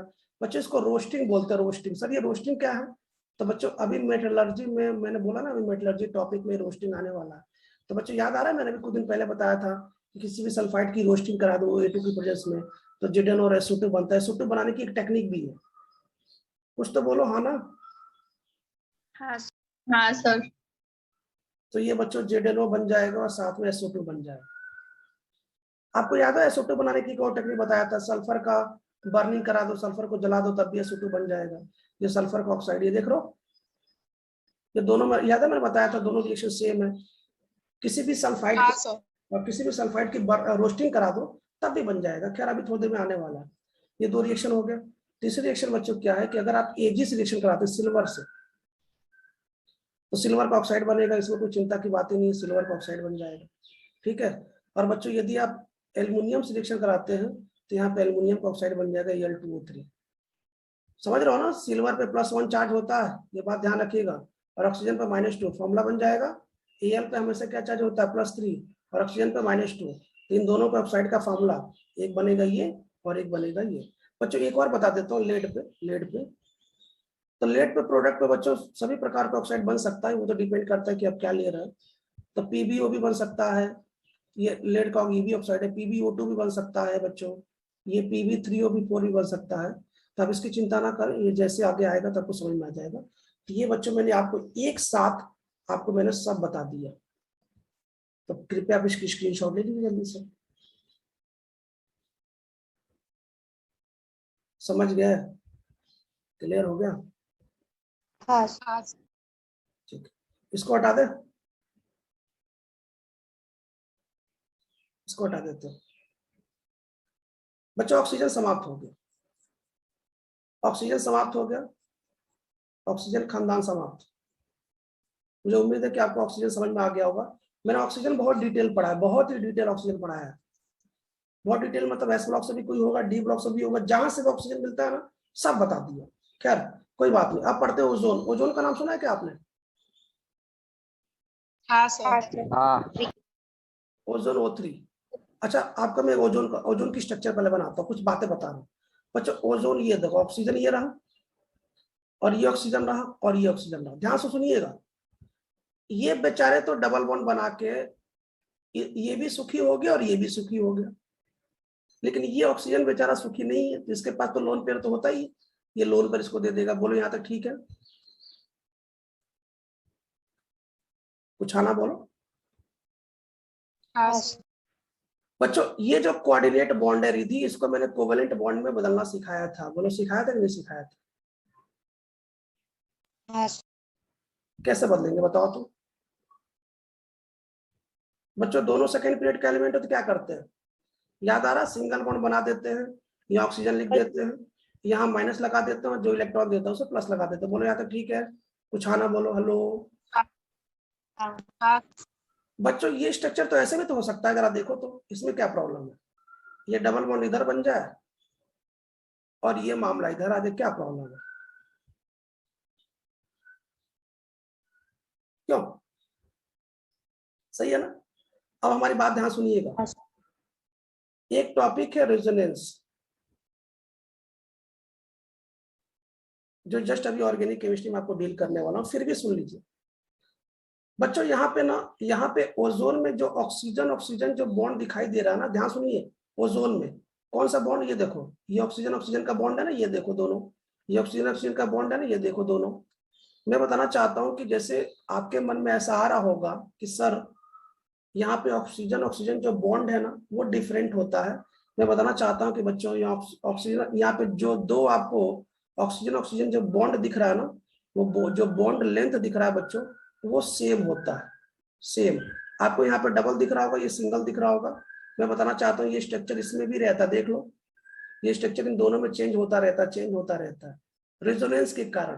तो जो जिनको ये लग रहा है ना कि एक डबल है एक सिंगल है, एक बड़ा होगा एक छोटा होगा, ऐसा नहीं है बच्चों। अगर आप इसको x मान लेते हैं सपोज, और इसको अगर y मान लेते हैं, तो मैं बताना चाहता हूं बच्चों कि x और y की बॉन्ड लेंथ सेम होगी। पहली बात बोलो, याद रहेगा कि नहीं याद रहेगा? याद रहेगा? ठीक है। अब मैं आपसे क्वेश्चन पूछना चाहता हूं बच्चों। O2 की स्ट्रक्चर ऐसे बनता है कि नहीं बनता? कुछ आना बोलो। हाँ ठीक है बच्चों, इसका बॉन्ड ऑर्डर कितना हाँ होता है? सर। O2 का बॉन्ड ऑर्डर कितना होता है? 2 2 होता है। यहाँ तक कोई डाउट है बच्चों? नहीं है? ध्यान सुनिएगा, बहुत इंपॉर्टेंट चीज बता रहा हूँ। मैंने अभी क्या बोला? मैंने अभी ये बोला रिधि कि ये जो स्ट्रक्चर है और ये जो स्ट्रक्चर है, ये आपस में कन्वर्ट होता रहता है, डबल बॉन्ड कभी इधर होता रहता है। तो फिर लोगों ने बोला कैसा है, मैं रेजोनेंस नहीं पढ़ा रहा हूँ, लेकिन रेजोनेंस की कुछ बातें बताता हूँ जो आगे चल के बताऊंगा अभी। लोगों ने बोला ऐसा, मेरी बात सुनो, लोगों ने क्या बोला कि भाई साहब जरा ध्यान सुनिएगा, इन दोनों की जगह पे एक ऐसी स्ट्रक्चर बनाओ जो इन दोनों को एक्सप्लेन कर पाए। इन दोनों को मतलब डबल बॉन्ड इधर भी है, डबल बॉन्ड इधर भी है, तो दो स्ट्रक्चर बनाना पड़ेगा।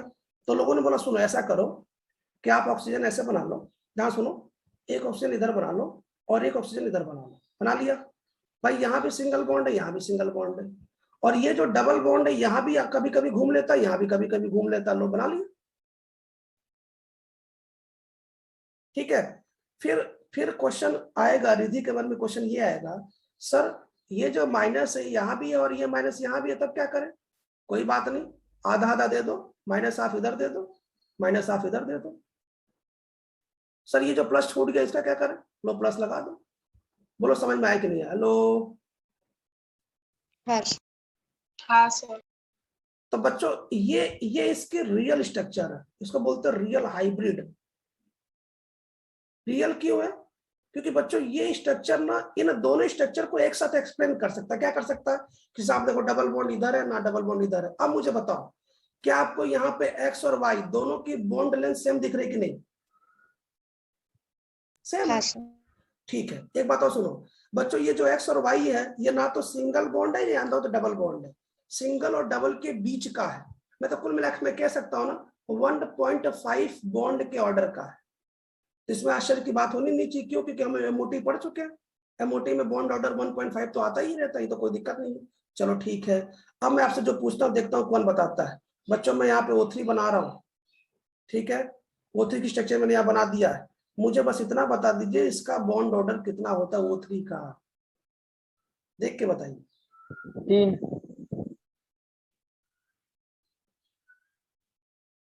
बच्चों 1.5 होता है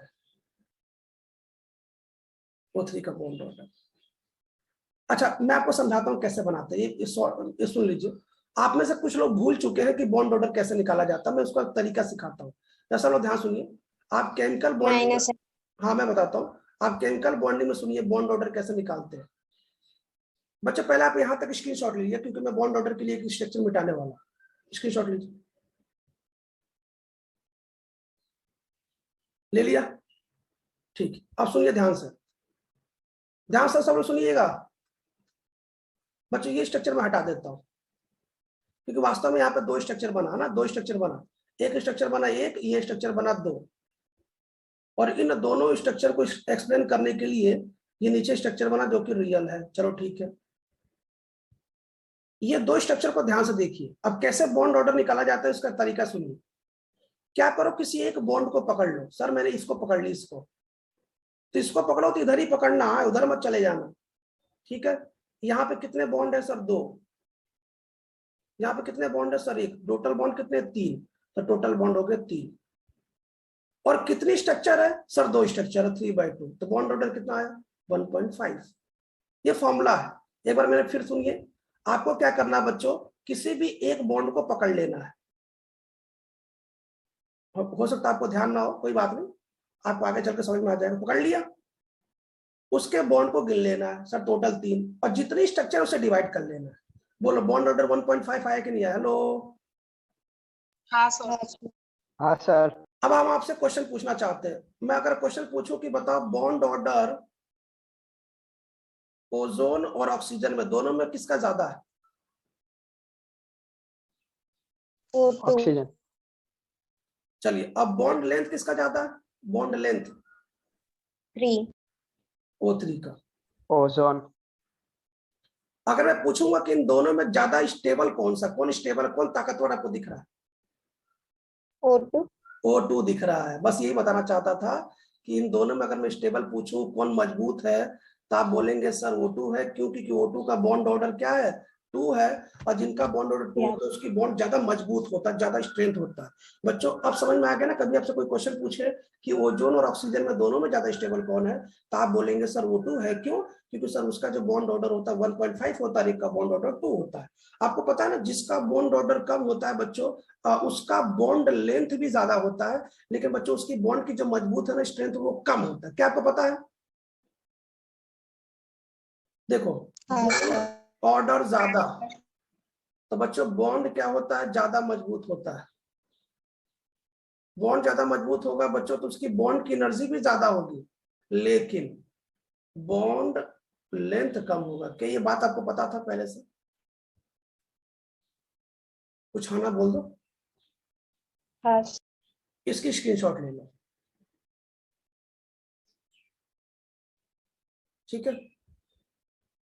तो बच्चों आज क्लास को हम लोग ये समाप्त करते हैं, हम लोग कल मिलते हैं, ठीक है। सभी को गुड मॉर्निंग। यहाँ तक रिवीजन कर लीजिएगा, प्लीज रिवीजन कर लीजिएगा, ठीक है।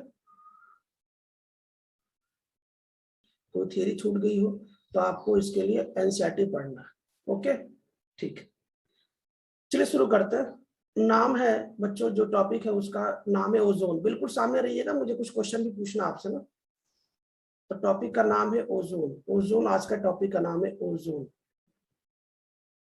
ओजोन, और ओजोन टॉपिक का नाम है जिसको बोलते हैं O3। ओजोन O3 बोलते हैं।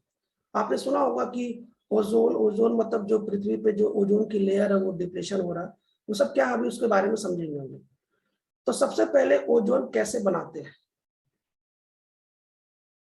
ओजोन का प्रिपरेशन क्या है, पहले हम ऑक्सीजन पढ़ेंगे, फिर सल्फर पढ़ेंगे, फिर ऑक्सीजन फैमिली समाप्त। तो इसका प्रिपरेशन क्या, ध्यान सुनिए बच्चों, क्या करते हैं ना कि हम ऑक्सीजन लेते हैं, ऑक्सीजन के 3 मोल लेते हैं बैलेंस करने के लिए, और उसके बाद बच्चों क्या करते हैं ना, इसमें ना बिल्कुल ना इलेक्ट्रिक डिस्चार्ज मतलब इलेक्ट्रिक पास कराते हैं।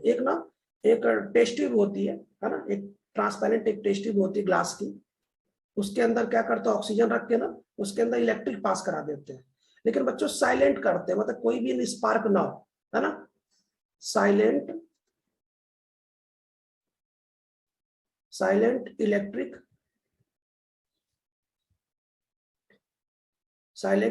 डिस्चार्ज।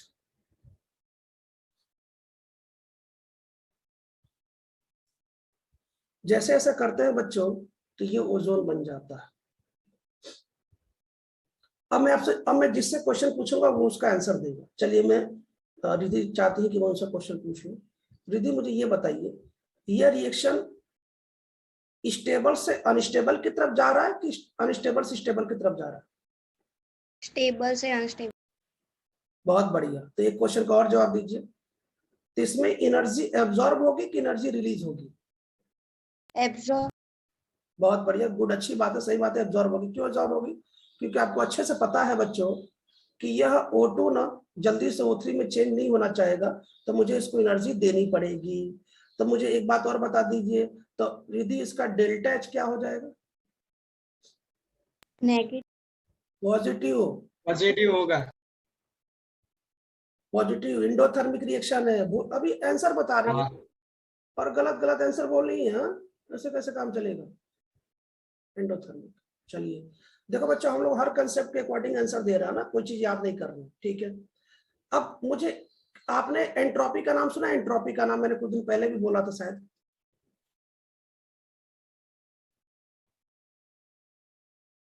बच्चों एंट्रोपी का मतलब समझिए, एंट्रोपी का मतलब होता है इधर उधर भागना।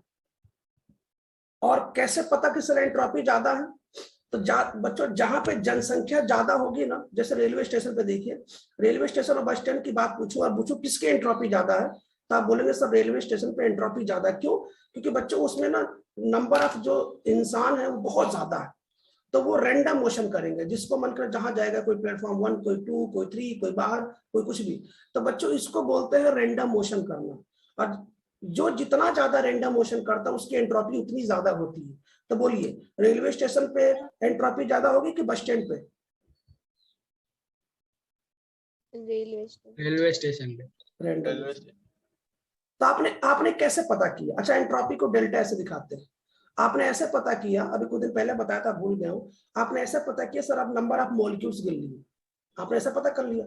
अब बच्चों जरा ध्यान से सुनना, यहाँ पे आपको 2 चीज दिखाई दे रहा है, एक ओजोन दिखाई दे रहा है जिसमें 2 मॉलिक्यूल है, देखना, ओजोन के 2 मॉलिक्यूल है और ऑक्सीजन के 3 मॉलिक्यूल है।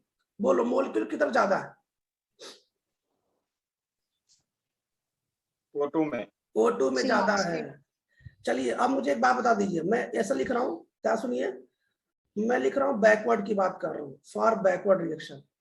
अब मैं ऐसे बात कर रहा हूं, मैं ऐसे सोच रहा हूं, सोच क्या रहा हूं, ओजोन जब O2 में जाएगा हम उसके बारे में विचार कर रहे हैं, फॉर बैकवर्ड रिएक्शन। अब मुझे सबसे पहले बताइए कि बैकवर्ड रिएक्शन के लिए डेल्टा H क्या होगा? नेगेटिव। नेगेटिव होगा। नेगेटिव।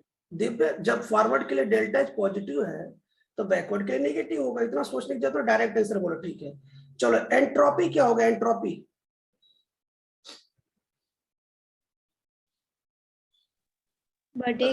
एंट्रोपी पॉजिटिव होगा, एंट्रोपी ज्यादा होगा। क्यों ज्यादा होगा?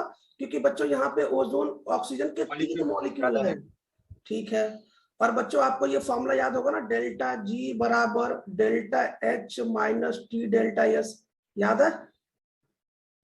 हाँ। मुझे बताओ, ये वैल्यू निगेटिव और बच्चों ये वैल्यू पॉजिटिव, तो डेल्टा G की वैल्यू क्या दिख रही है? निगेटिव, सिंपल सी बात है। तो बच्चों मैं बताना चाहता हूं कि जो बैकवर्ड रिएक्शन है ना, बैकवर्ड रिएक्शन मैं लिख देता हूं। बैकवर्ड रिएक्शन का मतलब होता है O3 का ओजोन में चेंज होना। बैकवर्ड रिएक्शन के लिए ना डेल्टा एच निगेटिव होता है, डेल्टा जी हाईली निगेटिव होता है। हाईली निगेटिव मतलब देखो डेल्टा एच भी निगेटिव कर रहा, डेल्टा एस भी निगेटिव कर रहा, दोनों मिलकर दोनों निगेटिव कर रहा। ये मैं बताना चाहता हूँ, ये फॉर्मूला आपको थर्मिक केमिकल जो आप भूल चुके हैं, कुछ दिन पहले ही पढ़ाया था, 1 मंथ पहले पढ़ाया था, खैर कोई बात नहीं। अब हमारी बात ध्यान सुनिएगा, आपको मैं एक बात बताना चाहता हूँ। बच्चों मुझे एक बात बताइए, आपको अच्छे से पता है कि अगर मैं स्टेबिलिटी की बात करूं, अगर मैं स्टेबिलिटी की बात करूं तो O2 ज्यादा स्टेबल होता है और O3 कम स्टेबल होता है, ठीक है। तो जैसा मान लीजिए कि आप रिएक्शन करा रहे हैं, और रिएक्शन करा रहे हैं तो ओजोन की मान लीजिए कंसंट्रेशन बढ़ता जा रहा है, ठीक है। मान लीजिए आप रिएक्शन कराते जा रहे हैं, ओजोन की कंसंट्रेशन बढ़ता जा रहा है। तो बच्चों जब ओजोन की कंसंट्रेशन बढ़ेगा तो ओजोन तो अनस्टेबल है, तो क्या होगा, वो रिएक्शन पीछे की तरफ जाना चाहेगा। मैं आपको बताना चाहता हूं कि जैसे जैसे आप रिएक्शन कराएंगे वैसे वैसे आपको टेम्परेचर देना पड़ेगा, और वैसे वैसे ओजोन की कंसंट्रेशन जैसे जैसे बढ़ती जाएगी बच्चों, ये रिएक्शन स्टेबल से अनस्टेबल की तरफ जाएगी। और यदि ओजोन की कंसंट्रेशन ज्यादा हो गई तो यहाँ पे एक्सप्लोजिव भी हो सकता है, यहाँ पे विस्फोट भी हो सकता है। तो बच्चों हमें ना जो इलेक्ट्रिक डिस्चार्ज देना चाहिए वो कम से कम देना चाहिए, ताकि ओजोन तो बने लेकिन बहुत ज्यादा ना बने। मैं बताना चाहता हूं ना कि इसको ओजोनाइड मिक्सचर कहते हैं। ओजोनाइड मिक्सचर क्यों कहते हैं, क्योंकि बच्चों उसमें O2 भी होता है और O3 भी होता है, लेकिन बच्चों O3 की कंसंट्रेशन कम होती है, मात्र 10% होती है। क्यों, ज्यादा हो जाएगी ना तो बच्चों ये रिएक्शन एक्सप्लोजिव हो जाएगा। एक्सप्लोजिव क्यों हो जाएगा, क्योंकि आपको अच्छे से पता है कि O3 ना वो कम स्टेबल होता है। क्या आप मेरी बात समझ पा रहे हैं, मैं जो बताना चाहता हूँ, मैं इस बात को लिख भी देता हूँ, है ना, ध्यान सुनिएगा। हाई कंसंट्रेशन ऑफ O3, अगर O3 की कंसंट्रेशन ज्यादा मतलब O3 ज्यादा बनने लगे, है ना, कैन बी, है ना, डेंजरस समझते हैं ना, खतरनाक, कैन बी डेंजरसली एक्सप्लोजिव। बच्चों एक्सप्लोजिव का मतलब होता है विस्फोटक। ये हो गया आंसर, ठीक है। ओजोन के बारे में मैंने आपको इतना नॉलेज दी है, मुझे उम्मीद है कि आपको समझ में आया होगा। आप स्क्रीनशॉट ले लीजिए जल्दी से, फास्ट। मेरे पढ़ाने के बाद आपको पता ही क्या करना है बच्चों, मेरे पढ़ाने के बाद आपको क्या करना है, एनसीईआरटी पढ़ना है। एनसीईआरटी पढ़ना है मतलब पढ़ना है, ये बात ध्यान रखिएगा। चलिए आगे देखते हैं, इसको हटाते हैं। ये ओजोन समाप्त हो जाए ना तो ऑक्सीजन फैमिली में एक साथ अपलोड कर दूंगा, ठीक है, एक साथ पूरा O2 अपलोड कर दूंगा, फिर सल्फर एक साथ अपलोड करूंगा। एक साथ अपलोड करने में ऐसे क्या ना कि एक साथ आपके साथ रहेगा नोट्स।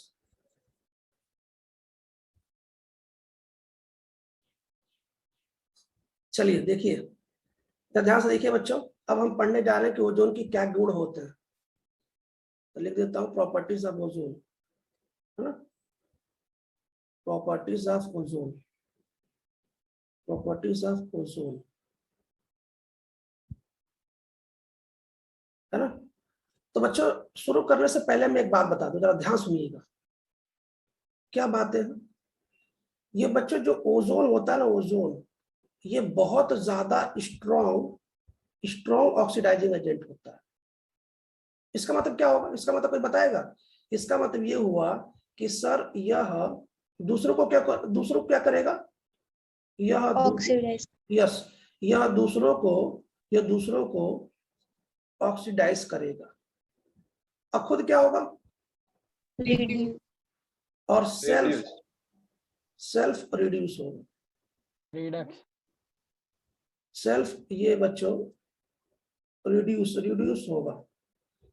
मैं बता भी देता हूँ क्या कहाँ रिड्यूस होता है बच्चों। जो ओजोन होता है ना, ओजोन बच्चों ना खुद O2 में टूटता है, O2 में, और साथ में एक ऑक्सीजन ना, एक यहाँ पे नेसेंट ऑक्सीजन बनाता है। अब ध्यान सुनिएगा, मैं आपको पूरी बात बताऊं बच्चों इस ऑक्सीजन को बोलते हैं नेसेंट ऑक्सीजन। नेसेंट का मतलब होता है नवजात। नवजात मतलब मैंने बताया था ना कुछ दिन पहले, यदि कोई मान लो कोई बच्चे, हाँ इसको लिख देता हूँ, NaSC, nascent oxygen. Nascent oxygen मतलब जस्ट अभी आपने रिएक्शन में इस ऑक्सीजन को बनाया है। और बच्चों यदि किसी के पास नेसेंट ऑक्सीजन होता है ना, तो ऐसा कहा जाता है ना कि वह बहुत स्ट्रॉन्ग ऑक्सीडाइजिंग एजेंट होगा। और यदि किसी के पास नेसेंट हाइड्रोजन होता है तो वह बहुत स्ट्रॉन्ग रिड्यूसिंग एजेंट होता है। Reducing agent. ठीक है, अब मुझे एक बात बताइए बच्चों, ये क्या है? अनस्टेबल। और ये क्या है? स्टेबल। अब तो समझ गया ना कि O3 O2 में क्यों जाता। क्यों? क्योंकि O3 का O2 में जाना फायदेमंद है, वो फटाक से O2 में चेंज हो जाएगा। तो बच्चों एक तो क्लियर हो गया कि भाई साहब O2 स्ट्रॉन्ग ऑक्सीडाइजिंग एजेंट होता है, वो खुद O2 में चेंज होता है। अब शुरू में रिएक्शन बताता हूँ एक साथ।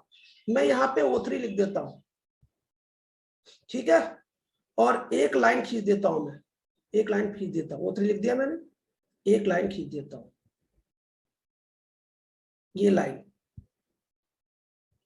एक साथ इंपॉर्टेंट है, ये लाइन खींच दिया। सर ये कौन सी लाइन है? ये लाइन ये है कि O3 तो खुद O2 में चेंज होगा, लेकिन किसको किस में चेंज करेगा ये सुनो, ध्यान से सुनना, जरा ध्यान से बच्चों। O3 एक स्ट्रॉन्ग ऑक्सीडाइजिंग एजेंट है, तो वो दूसरों को क्या करेगा? ऑक्सीडाइज करेगा। तो बच्चों यह H2S को, H2S जो -2 में है सल्फर, इसको सल्फर में चेंज करता जो कि 0 में है। तो जरा मुझे बता दो, क्या इसको ऑक्सीडाइज कर रहा है कि नहीं कर रहा?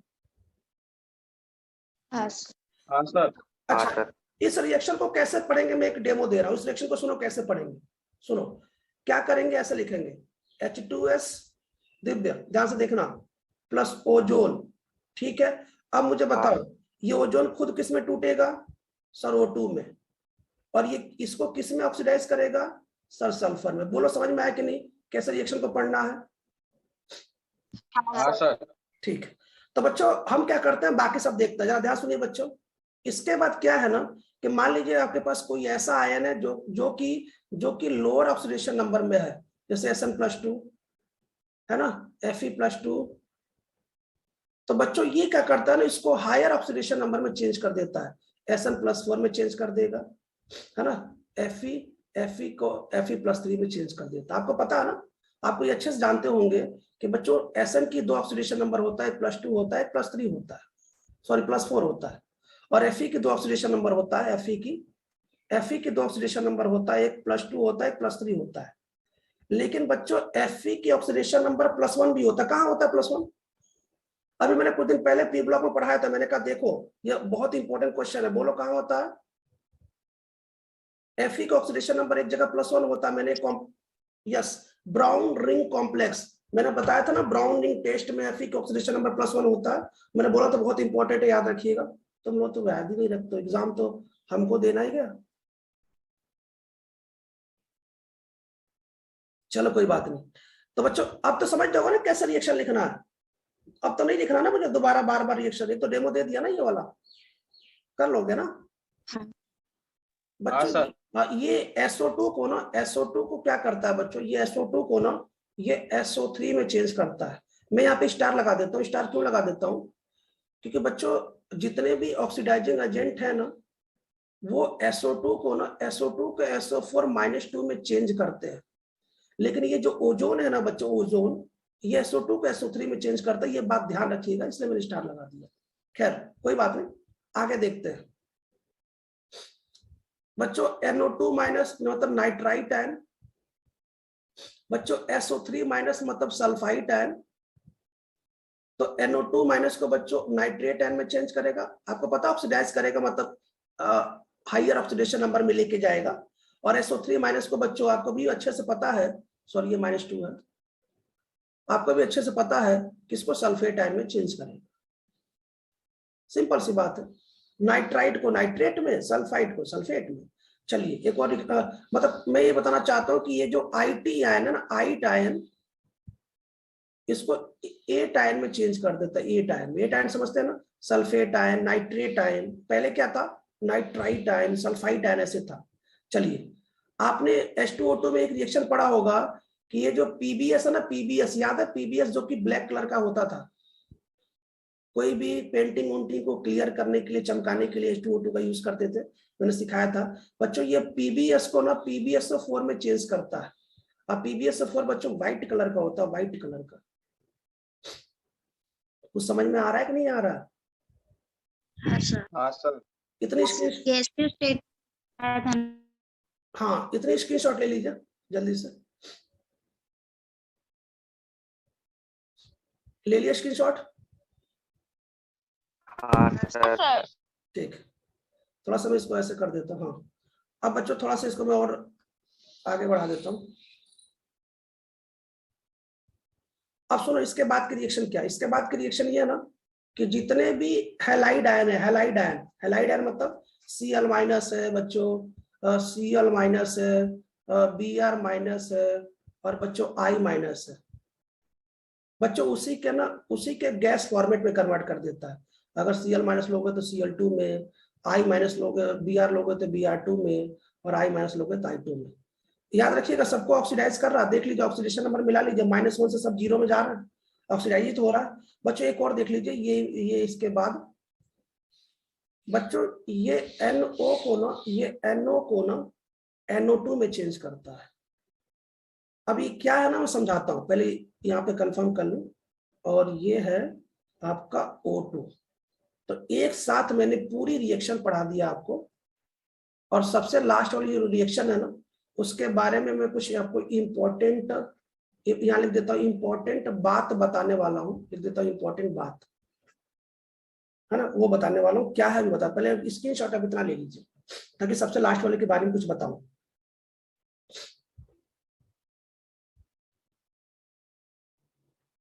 सुनिए ध्यान से, सबसे लास्ट वाले के बारे में सुनिए कहानी बच्चों। आपको जेट प्लेन के बारे में पता ना, जेट प्लेन, जेट प्लेन जानते हो ना, जेट प्लेन? हाँ सर। हाँ सर। मैं लिख रहा हूं बच्चों, सुपरसोनिक, सुपरसोनिक जेट प्लेन। अगर आपको याद हो तो मैं बता दूं, supersonic jet plane, jet plane, supersonic jet plane, ये क्या है सर, बताते हैं। तो बच्चों सुपर सोनिक जेट प्लेन जब जब जब आसमान में उड़ता है ना, तो आपको पता है ना, ये अपने पीछे एक फ्यूल, ये फ्यूल छोड़ता जाता है, गैस छोड़ता जाता है, क्यों? तो बच्चों जब ये जो फ्यूल ये छोड़ता जाता है ना, उस फ्यूल में NO होता है, NO, NO ये गैस में छोड़ता जाता है एटमॉस्फेयर में। आप एक बार मेरी बात सुनिए, ये जो जेट प्लेन्स होते हैं ना, जब ये एयर में उड़ते हैं तो ये NO छोड़ते जाते हैं। सर प्रॉब्लम क्या है, कोई समस्या तो नहीं है? मेरी बात सुनो। लेकिन बच्चों आपको अच्छे से पता है कि हमारे एयर में ओजोन भी तो है, ओजोन जो हमारे, जो हमको पराबैंगनी कीड़ों से, अल्ट्रावायलेट से हमें रक्षा करता है।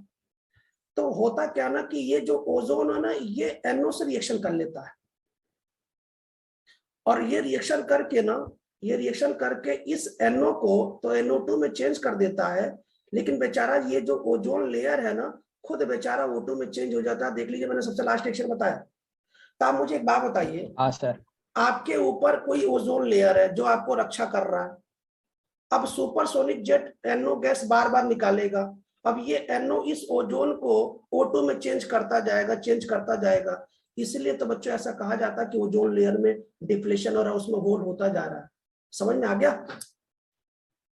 हाँ सर। हाँ सर। मैं इस बात को लिख भी देता हूं, इसी कारण ओजोन लेयर में डिप्लेशन आ जाता है। यहां लिख देता हूं, इंपॉर्टेंट सबसे लास्ट के लिए, इसको हटा के लिख देता हूं। तो मुझे पूरा उम्मीद है कि आपको पूरी रिएक्शन समझ में आ गई होगी। ओजोन लेयर का डिप्लेशन क्या है ये लिख देता हूं यहाँ पे, cause of ozone layer depletion. Depletion समझते हैं ना, ओजोन लेयर का धीरे धीरे करके क्षय होना, मतलब समझ रहे हैं ना, हिंदी में समझ लीजिए, है ना, डिप्लेशन।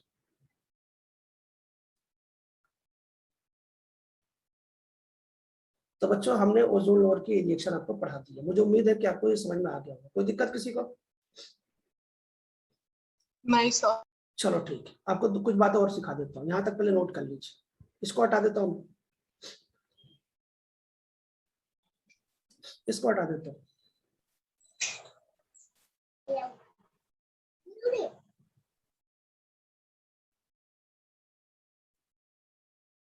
इसको रिमूव कर देता हूँ।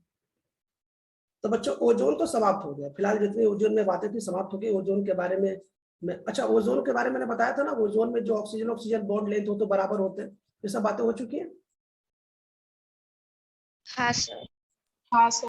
ओके, ओजोन में दो स्ट्रक्चर बनता है, उसके बाद एक स्ट्रक्चर में ऐसा बनाते हैं जो कि दोनों स्ट्रक्चर को एक्सप्लेन करता है, ये सब बातें हो चुकी है। रीजन। हाँ हाँ वही वही। अब सुनिएगा बच्चों, अब मैं आपको एक ऐसे भी एक टॉपिक बता देता हूँ, उसके बारे में सुन लीजिए, थोड़ा सा ध्यान से सुनिएगा ना।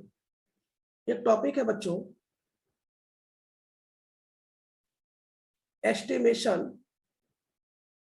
Estimation of ozone.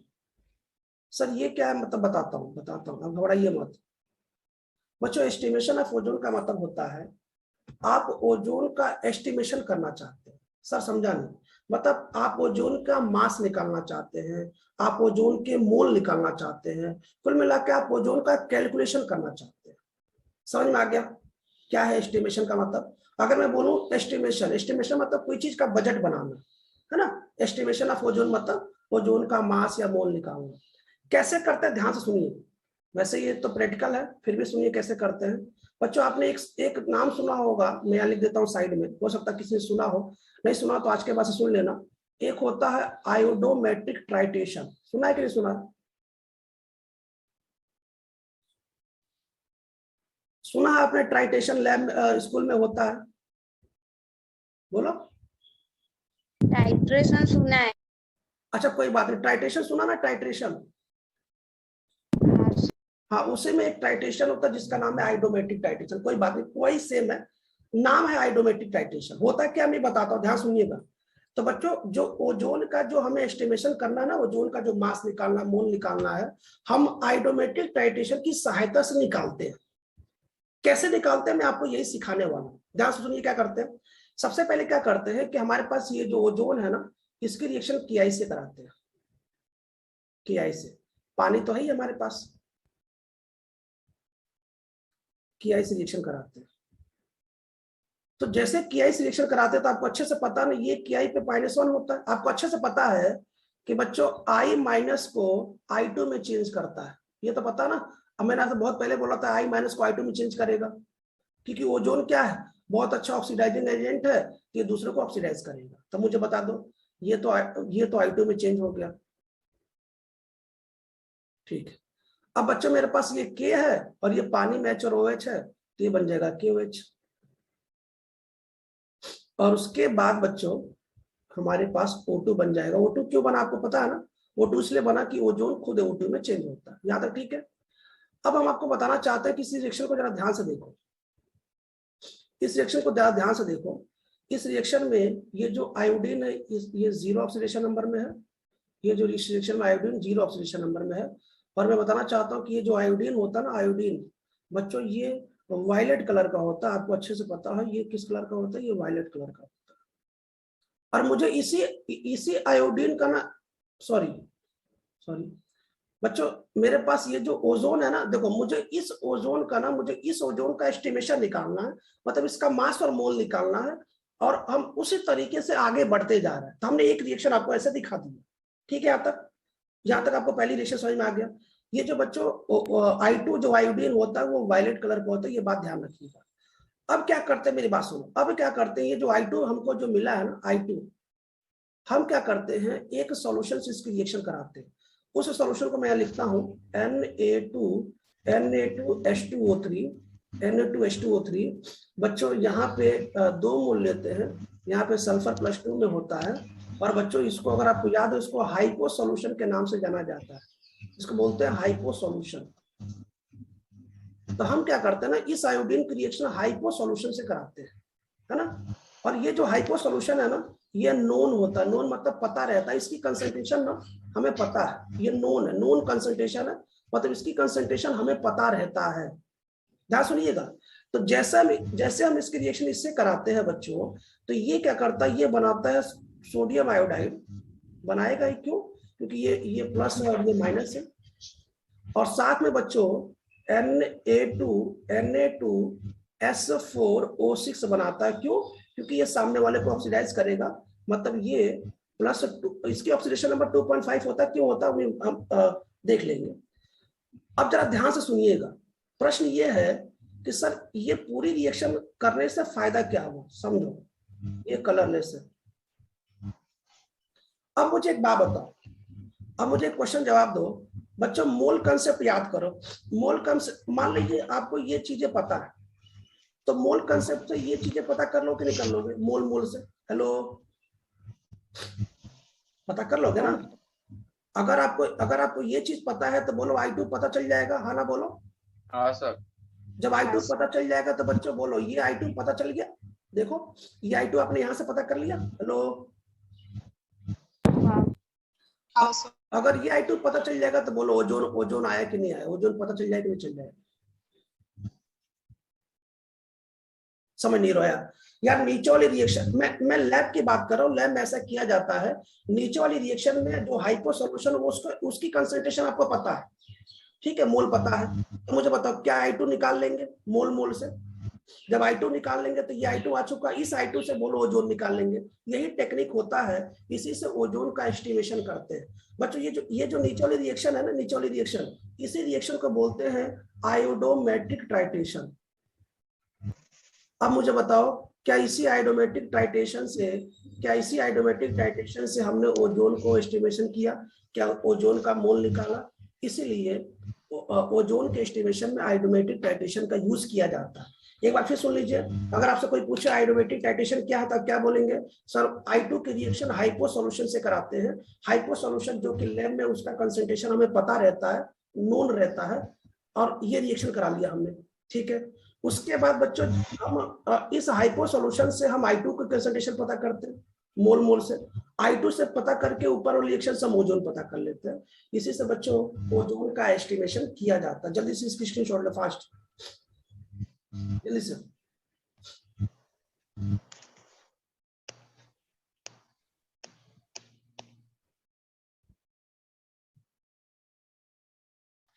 अगर आपसे कोई पूछे आयोडोमेट्रिक टाइट्रेशन क्या है ना, तो नीचे वाली रिएक्शन बताना। एक और बता देता हूँ, ये सुन लीजिए बच्चों, एस्टिमेशन ऑफ CO, वैसे ये कार्बन फैमिली बताना चाहिए था, कार्बन मोनोऑक्साइड भी इसी से एस्टिमेशन किया जाता है, इसी से मोल और उसके मास निकाले जाते हैं। कैसे निकाले जाते हैं सुन लो जरा एक बार फिर देख लो, ये लास्ट है बच्चों। क्या करते हैं ना, सबसे पहले CO लेते हैं, CO ले लिया, ये हमने CO ले लिया। अब उसकी रिएक्शन I2O5 से कराते हैं, I2O5 से कराते हैं। जब CO की रिएक्शन I2O5 से कराते हैं तो यहाँ पे तो I2 बनता ही है, साथ में CO2 बनता है, साथ में CO2 बनता है। अब ये जो I2 बना ना, इस I2 क्रिएशन ना हाइपो सॉल्यूशन से कराते हैं। हाइपो सॉल्यूशन की कंसंट्रेशन क्या है, नोन है। जब हाइपो सॉल्यूशन की कंसंट्रेशन नोन है तो बोलो मुझे I2 भी पता चल जाएगा मोल से। जब I2 पता चल जाएगा, ये I2 पता चल गया, तो मुझे CO भी पता चल जाएगा। ये होता है आयोडोमेट्रिक टाइट्रेशन। बच्चों आयोडोमेट्रिक टाइट्रेशन से ओजोन का एस्टिमेशन पता कर लेते हैं, CO का भी टाइट्रेशन पता कर लेते हैं। तो बच्चों ऑक्सीजन फैमिली समाप्त हो गया। आप सभी इसकी स्क्रीनशॉट लीजिए जल्दी से, फास्ट, ठीक है। ऑक्सीजन फैमिली समाप्त हो गई, यहाँ तक ऑक्सीजन फैमिली है। अब हम शुरू करेंगे जिसका नाम है सल्फर। सल्फर हम स्टार्ट करने वाले हैं सल्फर के बारे में। यहाँ तक ऑक्सीजन फैमिली सब लोग देख लो भाई, ऑक्सीजन फैमिली समाप्त हो गया। हेलो, जो लोग सो रहे हैं, ठीक है, इसको हटा देते हो। तो बच्चों ऑक्सीजन फैमिली समाप्त हो गया। खैर सल्फर तो हम आज से शुरू नहीं करेंगे, लेकिन यहाँ लिख देते हैं ताकि आपको याद रहे कि इसके बाद सल्फर का ही यूट्यूब वीडियो आपको मिलेगा, है ना। अब हम पढ़ेंगे जिसका कंपाउंड का नाम है सल्फर। अब सुनो क्या करना आपको, सल्फर बच्चों, सल्फर कंपाउंड देखना। सल्फर आपको अच्छे से पता ना, सल्फर एसिड के फॉर्म में पाया जाता है ना। एसिड मतलब क्राउन स्ट्रक्चर है ना, आपकी एनसीईआरटी में दिया हुआ है। आपने देखा होगा चेयर स्ट्रक्चर भी बनाया हुआ, चेयर स्ट्रक्चर भी है। एसिड पहले पढ़ना है, उसके बाद बच्चों SO2 पढ़ना है, फिर आपको पढ़ना है H2 SO4 sulphuric acid, SO2 मतलब SO3, दोनों चीज, ठीक है। ये हमें सल्फर में पढ़ना है और कुछ स्ट्रक्चर देखना है, कुछ ऑक्सी एसिड की स्ट्रक्चर देखना है जो हम पहले से पढ़ चुके हैं, आप एनसीईआरटी में देखेंगे, कुछ ऑक्सी एसिड के स्ट्रक्चर आप देखेंगे, ये हमें सल्फर में पढ़ना है। तो सल्फर पढ़ने के बाद हम शुरू करेंगे अपना नेक्स्ट, जिसका नाम है हैलोजन फैमिली। तो हम सल्फर तो शुरू करेंगे बच्चों, कल ही शुरू करेंगे, आज इसको यही रहने देते हैं, हम स्टार्ट करेंगे कल। तो मुझे एक बात बता दो, क्या सभी को यहाँ तक समझ में आ गया? कोई प्रॉब्लम किसी को? नहीं सर। ठीक है नहीं सर। बच्चों, तो मैंने ऑक्सीजन आपको डिटेल पढ़ा दिया। मैंने जानबूझ के ना जेई के बच्चों के लिए ना वो जो CO और साथ में ओजोन का एस्टिमेशन पढ़ा दिया, क्योंकि क्लास में जेई बच्चे हैं ना, तो थोड़ा सा मैं जानबूझ के कुछ लेवल बढ़ा देता हूँ, तो आप परेशान नहीं होंगे। आप बिल्कुल थोड़ा याद रखिएगा, एस्टिमेशन मतलब होता है किसी चीज को मास और मोल निकालना। तो बच्चों वो मोल अगर किसी को पता होगा, जो मोल कंसेप्ट लेशन नंबर 1 पढ़ा है, वो समझ सकता है कि हम मोल लगा के ना किसी रिएक्टेंट या किसी प्रोडक्ट का निकाल सकते हैं, अगर एक का पता चल जाएगा तो दूसरे का भी निकाल सकते हैं। तो बच्चों आइडोमेट्रिक टाइटेशन का यूज किया जाता है। तो सभी बच्चों को फिर से गुड मॉर्निंग, सभी बच्चों को थैंक यू। और जो मैंने लेक्चर अपलोड किया है आज शाम को पढ़ लीजिएगा, है ना। बहुत जल्दी मेटलर्जी भी अपलोड कर दूंगा, यहाँ तक रिवीजन कर लीजिएगा। सभी को गुड मॉर्निंग, थैंक यू।